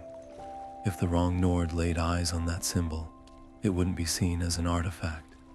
It would be branded a tool of Daedric worship, a justification for raids, arrests, and a fresh wave of persecution. "We cannot show this," Elara whispered, her voice hoarse with emotion. "Not to the palace, not to anyone outside this room, not yet." Her decision was immediate and absolute. The exhibit proposal felt childish now, a naive fantasy. This trove demanded a higher loyalty. Farron, her eyes glistening with tears she would never shed in the light of day, nodded in solemn agreement. Their duty was not to display, but to protect. Elara's documentation became an act of devotion. She sketched the amulet from every angle, capturing the precise detail of its craftsmanship, the way the light caught the subtle textures in the silver. She carefully transcribed the first few lines of a poem, her hand moving slowly to honor every curve of the ancient letters. This record was not for publication. It was an insurance policy, a way to preserve the knowledge of this treasure, even if the physical objects were someday inevitably lost. Working with a new, frantic urgency, they carefully rewrapped the sacred bundle. The amulet's warmth seemed to fade as it was swaddled again in its protective cloth, as if accepting its return to darkness. They placed it back into the cavity, their movements now a silent, efficient ballet of reverence and fear. Stone by stone, they began to rebuild the wall, their trowels spreading fresh mortar to seal the past away once more, this time with the full knowledge of what they were entombing. The physical labor was a relief, a focus for the overwhelming tide of emotion and dread. As Alara pressed the final stone into place, wiping a smear of gray mortar across her brow, she allowed herself one moment of profound sorrow for the beautiful, dangerous things that had to be hidden to survive. It was in that moment of exhausted, quiet completion that a new sound pierced the cellar's stillness. It was not the familiar clatter of pots or the murmur of the kitchen, but the sharp, ugly timbre of raised voices from the street outside. A man's voice, thick with Nordic aggression, shouted something about keeping to your own quarter. It was met by a younger, fiery Dunmer retort, the words indistinct but the tone blazing with anger that was no longer content to be hidden. The argument escalated quickly, drawing more voices, a cacophony of fear and long-suppressed rage, crashing against the stone foundations of the hearth fire. The secret was back in its grave, but the world outside was tearing itself apart, and the warmth of the amulet felt like a premonition of a fire that was just beginning to burn. The angry shouts from the street clawed through the cellar's silence, pulling Alara up the steps and into the misty evening air. The scene that greeted her was a tinderbox ready to ignite. A thick ring of onlookers, a mix of grim-faced Dunmer and curious, hostile Nords, surrounded a central drama. A florid-faced Nord merchant, his fine wool tunic looking absurdly out of place in the damp alley, had a tight grip on the arm of a young Dunmer boy, Rivaz. The boy's eyes were wide with a mixture of fear and defiance, his hands empty but held in a guilty curl. Thief, filthy little gray-skinned thief, the merchant bellowed, his spittle flecking the boy's face. I saw you with my own eyes. My silver comb is gone, and your pockets are the only place it could be. Rivaz's older sister, Nelsa, was there in an instant, her own voice a sharp blade of protective fury. He took nothing from you, you swit. Your comb probably fell into the sewer where it belongs. Let him go. The insults flew, each one layering another log onto the fire of mutual resentment. The air grew thick with the poison of decades of prejudice, distilled into this single, volatile moment. From the end of the alley, the heavy, rhythmic tread of the city guard echoed, their approach not a promise of justice, but a guarantee of escalation. The Dunmer in the crowd tensed, their postures shifting from anger to a familiar, weary dread. They knew how this ended, with one of their own in the barracks, regardless of the truth. Elara's heart hammered against her ribs, a frantic drumbeat against the roar of the crowd.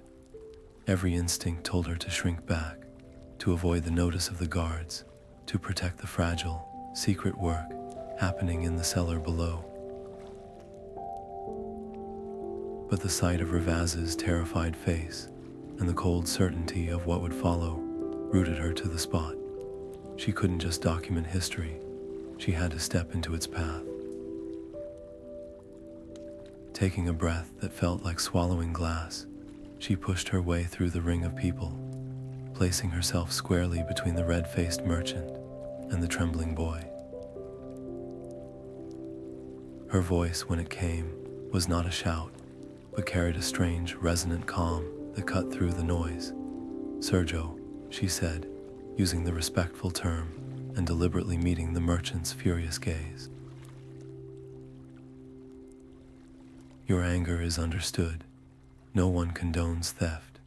But might we look at the cause, not just the symptom?" She turned slightly, addressing the growing crowd of Nords as much as the merchant. "This comb you sell, how many would it cost? A few septims, for a Dunmer family, that is a day's food. It is the fee to keep a roof from leaking, the cost of medicine for a child." She didn't accuse, she explained, her tone that of a scholar laying out a difficult truth. "Your shop is in the stone quarter, where the rent is high and the customers are few for our people. The tariffs on goods from Solstheim are crippling. When the only work offered is hauling stone for half the wage of a Nord laborer, desperation is not a character flaw. It is a calculation forced upon people by a system that offers no other choice." Her words were a bucket of cold water on the heated emotions. The merchant blinked, his certainty faltering for a fraction of a second, confronted not with a denial, but with a context he had never considered. The Nord onlookers muttered, some in dismissive anger, but others with a flicker of uncomfortable curiosity. The Dunmer watched her, their expressions a complex mix of hope and terror. Hope that someone was finally speaking these truths aloud, and terror that her audacity would bring down even greater reprisals upon them all.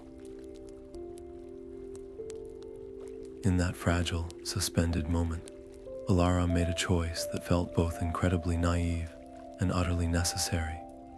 "This does not need to end with accusations and arrests," she declared, her voice gaining strength.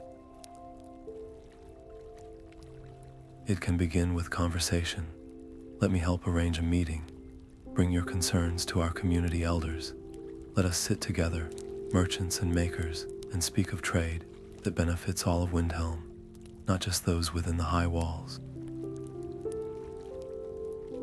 She gestured around the cramped, mist-shrouded alley. "We have craftspeople, weavers, alchemists whose skills are wasted in the shadows. What if we created a shared market day? A place where Dunmer goods could be sold fairly, where Nords could see the value we bring, not just the struggle we represent. Cooperation is a stronger currency than suspicion."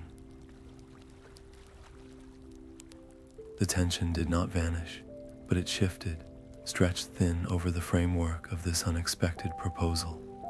It was the guard's arrival that shattered the moment entirely. They pushed through the crowd, their authority a cold, final thing. They listened to the merchant's sputtered accusations, glanced at Elara with a look of bored impatience, and took Rivaz by the arm. "He'll be questioned at the barracks," one of them stated, his tone leaving no room for debate. No one asked to check the merchant's stall for the misplaced comb. No one looked at the economic pressures Alara had laid bare. The system, as it was designed to do, moved to punish the easiest target. As the guards led the boy away, the crowd dispersed, the energy dissipating into the damp night, leaving behind only a residue of bitterness and fear. Elara stood alone, the weight of what had just happened settling on her like a physical burden. She had not stopped the machine of prejudice. She had merely briefly described its mechanics before it rolled on, unchanged. Her intervention had made her a marked woman. The Nords would see her as a troublemaker, a voice for a population they wished would remain silent, and some within her own community would see her as a reckless fool, an outsider who had drawn the dangerous gaze of the authorities upon them all for a gesture that had ultimately failed. Watching Rivaz being marched around the corner, Elara understood with a cold, clarifying certainty that sketching artifacts and transcribing diaries were only half the battle. The true archive of the Grey Quarter was written in the fear in that boy's eyes, in the economic stranglehold that created the conditions for that fear. Preserving the past was meaningless if it did not help change the future. The systemic rot needed to be addressed at its source. Turning on her heel, her mind already racing, she moved with a new, determined purpose. She would not wait for permission or for the perfect moment. She would go to the elders, to Farron, to anyone who would listen, and she would use the evidence she had gathered not just as a record of pain, but as a blueprint for a dialogue they could no longer afford to avoid. The atmosphere in the low-ceilinged back room of the new Gnisis Cornerclub was thick enough to taste, a potent mix of peat smoke, spiced wine, and decades of unspoken tension. Elara stood before a gathering that felt less like a meeting and more like a historical fault line made flesh.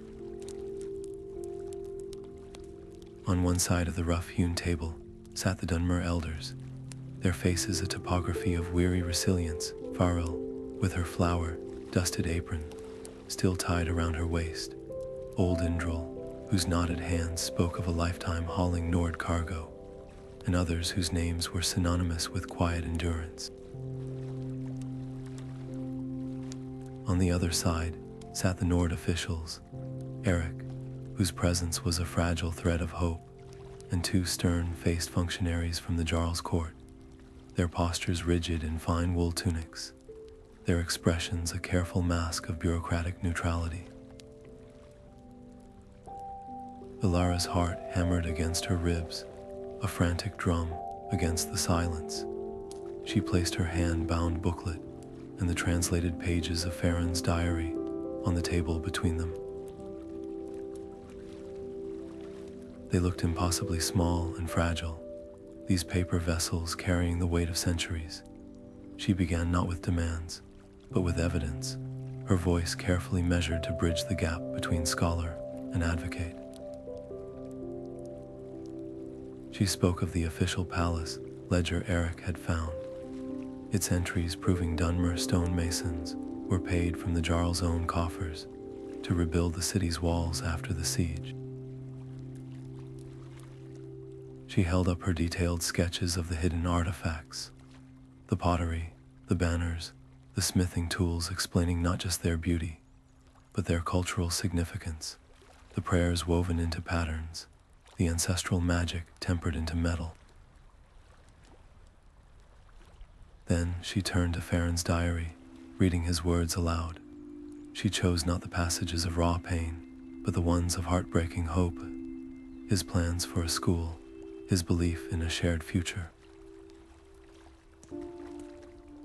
Her voice never wavered as she described the moment that hope curdled into the bitter, understanding that their welcome was conditional on their invisibility. She presented not a list of grievances, but a case for a stolen legacy, for a contribution to Windhelm's strength that had been systematically erased from its songs and stories. Finally, she laid her proposal before them, the creation of a formal cultural council, a permanent forum where Dunmer voices could help shape the policies that govern their lives, where history could be acknowledged as the first step toward mutual respect. The reaction was a chasm opening in the room. Eric leaned forward, his eyes alight with a scholar's excitement. This is precisely the kind of dialogue the city needs, he urged his colleagues. We cannot build a strong Windhelm on a foundation of half-truths and forgotten labor. One of the other Nord officials, a younger man named Jorleif, looked genuinely startled, his brow furrowed as if seeing the Grey Quarter and its people for the very first time. I had no idea the tax records showed. The scale of the contribution it's not what we were taught, he admitted, a crack appearing in his official demeanor.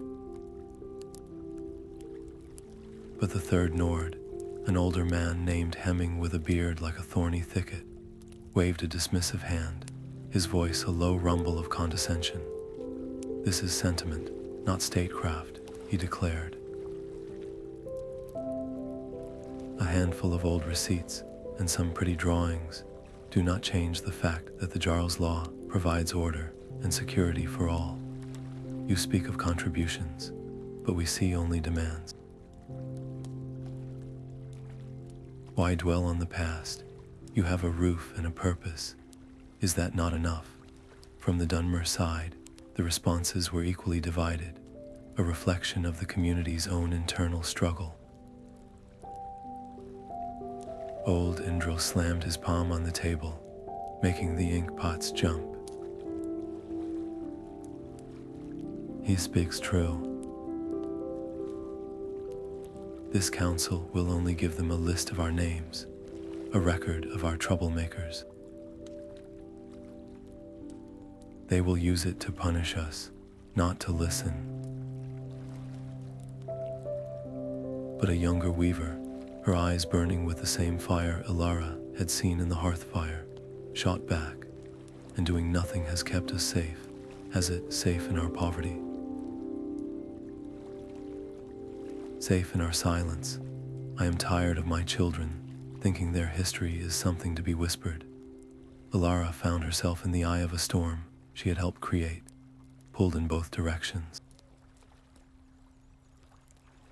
The Nords accused her of cherry-picking history to paint them as villains. Her own people accused her of being naive, of handing their most vulnerable truths to their oppressors on a silver platter. To agree with the Nords was betrayal. To side wholly with the Dunmer was to sacrifice any pretense of objectivity and ensure the council would be stillborn. Her credibility, her entire purpose, was unraveling. Taking a steadying breath, she forced her hands to still on the table. "Then we start small," she interjected, her voice cutting through the heated exchange. "We prove the value of talking before we try to solve every problem. We ask for one thing, not a change in law, not a redistribution of wealth. We ask for recognition." She proposed a trial period, a provisional council with a single, achievable goal: the installation of bilingual signage at the entrances to the Grey Quarter, in both Temrilik and Dunmeris. It was a symbolic gesture, but a powerful one, a literal sign that this was a place with its own identity, its own language, its own right to exist visibly within the city. It was a test, a first step so modest that to refuse it would be an admission of pure malice. After a long, tense silence filled with silent negotiations and weighing of risks, the Jarl's representatives, led by a reluctantly intrigued Jorleif, agreed. The council would be formed on a provisional basis. The victory felt hollow and terrifying. As the meeting broke up, Elara caught the icy glare from Hemming and the muttered warning from Indril, a perfect mirror of hostility. The hardliners on both sides had just been given a new battlefield, and she was the flag planted squarely in the middle of it. Her safety, her standing in the community she sought to help, and the fragile truth she carried were all now at greater risk than ever before. Exhausted but propelled by a sliver of hard-won hope, Elara returned to her small rented room as a deep blue twilight settled over the city. The first council meeting was scheduled for the following week.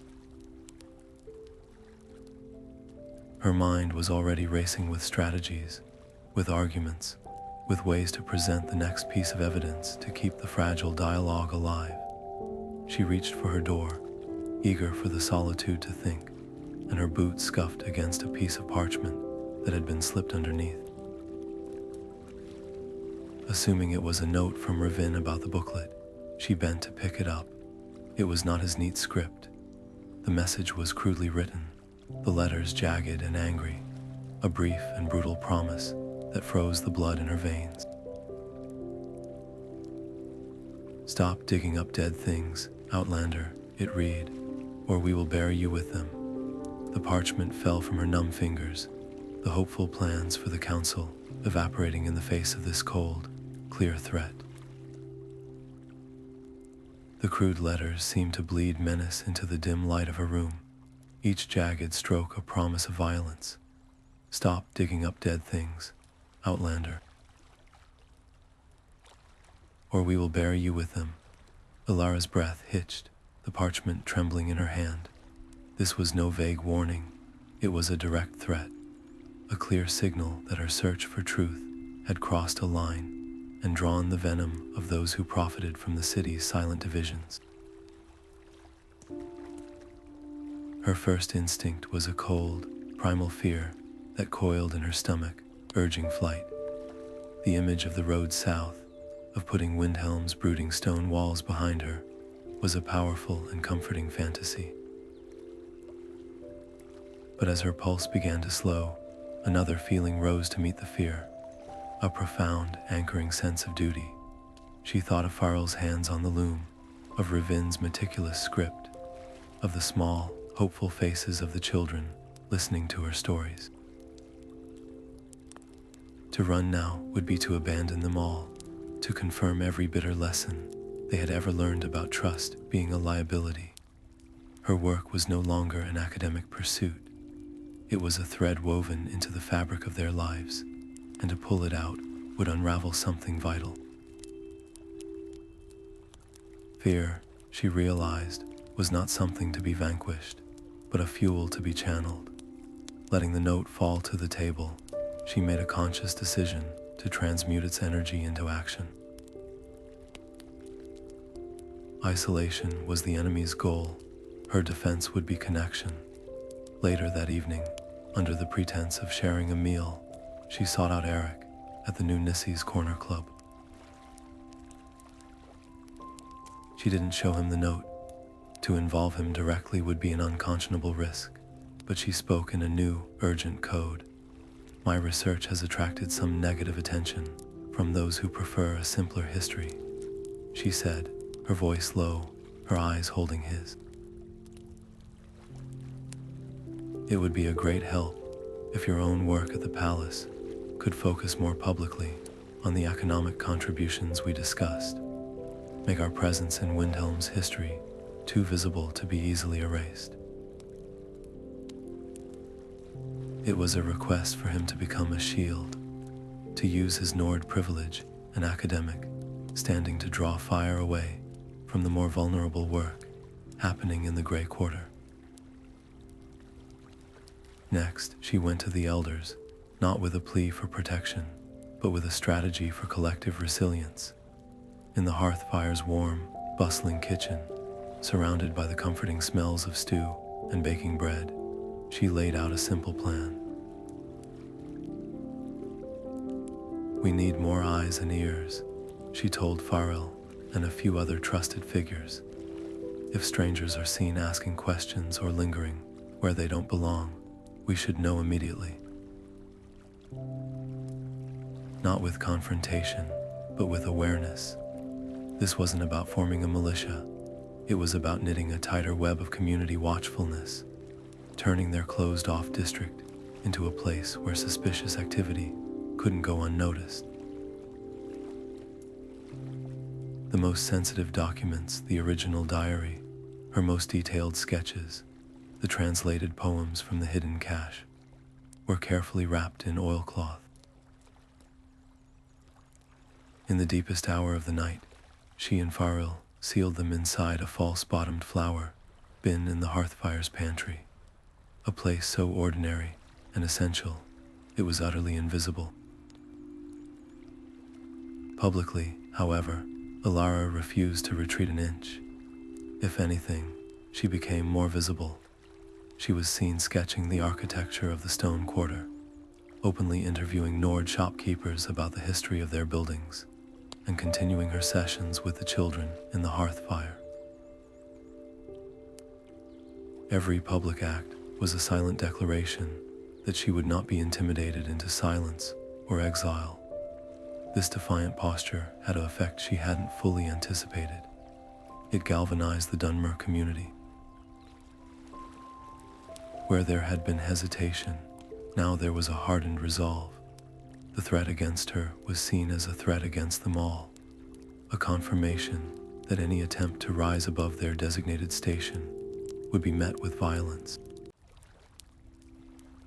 People who had been cautious now offered their own small stories.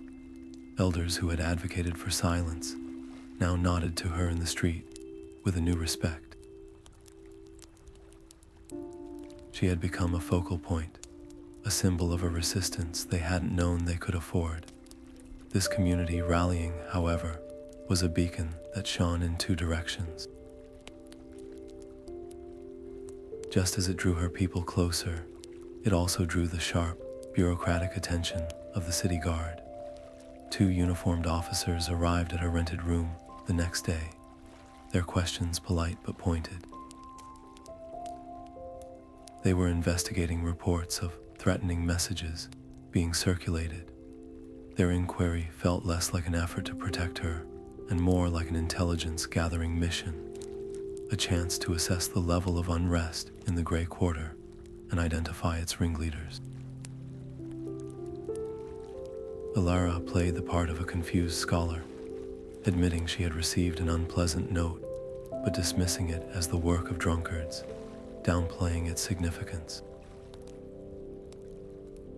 She could see the disbelief in their eyes.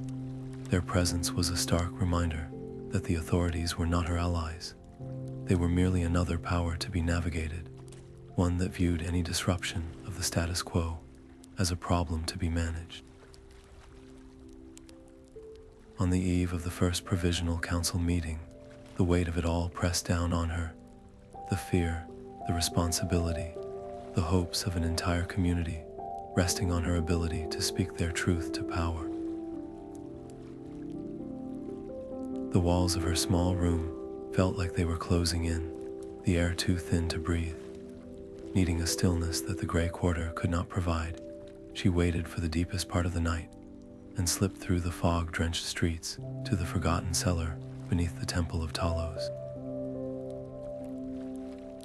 Easing open the heavy door, she descended into the absolute blackness, the familiar sense of dust and dry rot greeting her like old companions. She did not light a lantern. She simply sat on the cold stone floor before the defiled shrine, her back against the rough wall, and let the profound silence envelop her. In that darkness, surrounded by the scars of her people's abandoned faith, she did not pray to any specific god. Instead, she sent her thoughts out into the quiet, seeking not an answer, but a feeling. She thought of the hands that had carved this shrine, of the hearts that had once found solace here, before being forced to hide their devotion. She felt the immense, patient weight of their endurance, a strength that had nothing to do with battle and everything to do with stubborn persistence. A strange calm settled over her, not the absence of fear, but a deep certainty that sat beneath it. She was not alone in this fight. She was a single link in a long, unbroken chain of those who had refused to be erased. The fear was still there, a cold knot in her stomach, but it was now surrounded by something immovable, a resolve as solid and ancient as the volcanic rock of the shrine itself. She had sought guidance, and in the stillness, she had found it not in a voice, but in a legacy. The air in the Jarl's council chamber was cold and carried the weight of centuries, smelling of polished stone, old wax, and a formality that felt alien to Alara's very bones. She stood before the high table, a solitary figure in simple traveler's clothes, facing a tribunal of Nord officials whose faces ranged from curious to openly hostile. The grand room, with its banners of ancient kings and its carvings of legendary conquests, was a monument to a singular, triumphant history, one that had systematically excluded the story she was there to tell. On the table before her lay her humble arsenal, the hand-bound booklet, her carefully rendered sketches, and the fragile, earth-toned pages of Farron's translated diary. They looked like a child's school projects next to the heavy oak and steel of the chamber, yet they held a truth more powerful than any weapon in the Jarl's armory. Taking a breath that felt like drawing in shards of ice, she began.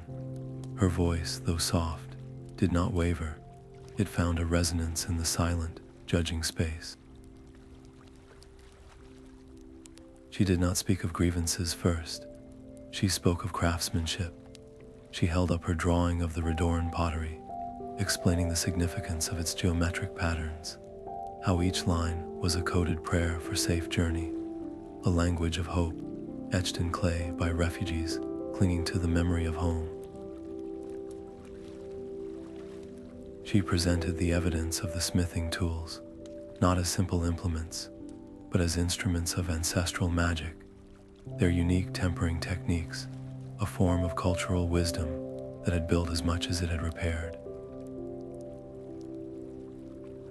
She wove a narrative of contribution, of a people who had arrived with empty hands but full hearts, who had poured their skill and labor into the very stones of Windhelm. Then, and only then, did she introduce the pain. She opened Farron's diary, her fingers tracing his spidery, faded script. She read his earliest entries aloud, her voice giving life to his trembling hope, his meticulous plans for a school, his belief in a shared future built on mutual respect. The chamber was utterly still, the officials leaning forward almost imperceptibly, drawn into the intimate thoughts of a man long turned to dust. And then she read the entry where that hope died. She read his stark, heartbreaking observation, his realization that their welcome was a transaction that demanded their silence, that the price of a roof was a piece of their soul. The words hung in the air, a ghostly accusation that no one could refute. She was not just presenting facts. She was conducting a séance, summoning the specter of a broken promise into the heart of the power that had made it. The reaction was immediate and fractured. The younger official, Jorleif, looked visibly shaken, his earlier curiosity replaced by a dawning, uncomfortable shame. Eric seized the moment, his voice firm with academic certainty, as he laid the palace ledger open, his finger stabbing at the entries that proved the Jarl's own ancestors had paid Dunmer masons to save their city. "This is not sentiment," he stated, his tone leaving no room for argument. "This is ledger fact. Their hands are in our walls. Their labor is part of our strength. To deny this is to deny the stone beneath our feet." But the older official, hemming, would not be moved. His face was a thundercloud of disdain. "So, a few were paid a fair wage for a day's work," he scoffed, waving a hand as if swatting away a gnat. "This proves nothing but that the Jarls have always been just. You bring us pretty pictures and the sad scribblings of one unhappy elder and call it history. This is a distraction. Our duty is to the law and the security of all Windhelm, not to sift through the melancholic dust of generations past." The debate that erupted was a microcosm of the city itself, a clash between a hunger for a more honest past and a fierce, fearful grip on a comfortable fiction. Accusations of rewriting history met counter-accusations of willful blindness. Elara stood silent at the center of the storm, her initial hope curdling into a cold dread. It was all going to collapse into the same old arguments. Her evidence, her careful work, was being dismissed as anecdotal, her people's pain as irrelevant to the cold calculus of governance. In a moment of pure, desperate instinct, she reached not for another document, but for the small, carved wooden guar from the Hearthfire's collection, which she had brought for courage. She held it up, its simple, smooth form a stark contrast to the room's grandeur. "This," she said, her voice cutting through the noise, "is not a pretty picture. This was carved by a father for his son on a refugee ship by the light of a single candle. He used wood salvaged from the deck. He had lost his home, his livelihood, everything he had ever known. But in that darkness, his act was not one of despair. It was an act of defiance. He was carving a memory. He was carving a promise that who they were would not be lost. This small, forgotten toy is the heart of my people. It is not a demand for reparations. It is a request for recognition. It is a plea to be seen as more than a problem to be managed." She let the silence stretch, letting the weight of the small object settle in the room. "We are not asking you to change your laws tonight. We are asking you to see us. And we propose you start by letting us be seen." She then unveiled her modest, specific proposal: the installation of official, bilingual signage at the entrances to the Grey Quarter, in Temrilik and Dunmer. It was a trial, a single, visible gesture that this district and its people were a recognized part of the city's whole. The simplicity of the request, following the emotional power of her testimony, changed the chemistry of the room. It was a step so small, so fundamentally reasonable, that to deny it would expose a bigotry too raw for the official record. After a long, tense silence filled with silent calculations and exchanged glances, the Jarl, who had been observing with an inscrutable expression, gave a single, slow nod. The trial was approved. As the officials filed out, Alara's legs felt weak beneath her. She leaned on the table, the adrenaline receding to leave a profound exhaustion in its wake. She felt a presence beside her and looked up to see Farron, along with old Indril and a few other elders. They did not speak. They simply looked at her, and in their eyes she saw a gratitude so deep it had no need for words. It was not the gratitude of subjects to a savior, but of kin to kin. Indril, whose fear had been so vocal, gave a slow, grudging nod of respect. It was in that silent exchange that the true victory revealed itself. This was not about winning a debate with Nords. It was about the Dunmer of the Grey Quarter, seeing one of their own stand in the lion's den and speak their truth without flinching, and in doing so, giving them a new story to tell about themselves. A story not of passive endurance, but of active, dignified claim. Her journey had begun to document a history that was static and finished, but as she met the Elder's eyes, she understood she had helped ignite something fragile and alive, a hope that the future could be written with their hands too.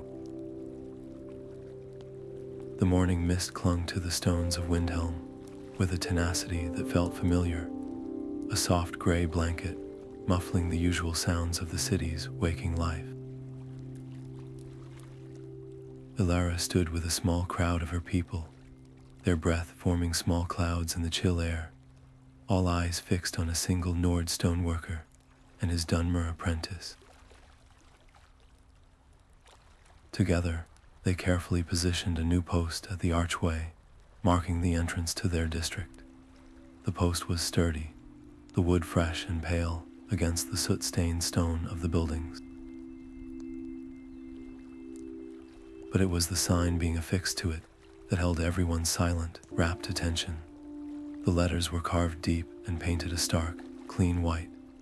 On the top line, the familiar, blocky script of Temrilik declared the Grey Quarter. And directly beneath it, in the elegant, flowing curves of Dunmeris, was its true name, the Bal Malagmer, the Stone of Love. It was not a translation, but a reclamation, an ancient term for a steadfast heart that refuses to yield. A profound silence fell, broken only by the final tap of the stoneworker's hammer, securing the sign in place. It was a silence heavier than any noise, filled with a century of swallowed words, of names muttered only behind closed doors, of identities carefully hidden from the judging eyes of the stone quarter. Elara watched as old Indril, his face a mask of weathered skepticism, slowly reached out a trembling hand. His calloused fingers, which had unloaded Nord ships for 50 years, did not touch the wood. Instead, they hovered just over the Dunmeri script, tracing the shapes of the letters in the air, as if feeling the warmth of a long-extinguished fire. He did not smile, but the hard line of his mouth softened almost imperceptibly, and in that tiny movement was a world of validation. This small, official act of recognition, this simple affirmation of their language's right to exist in the open air, was a victory more tangible than any argument won in the Jarl's council chamber.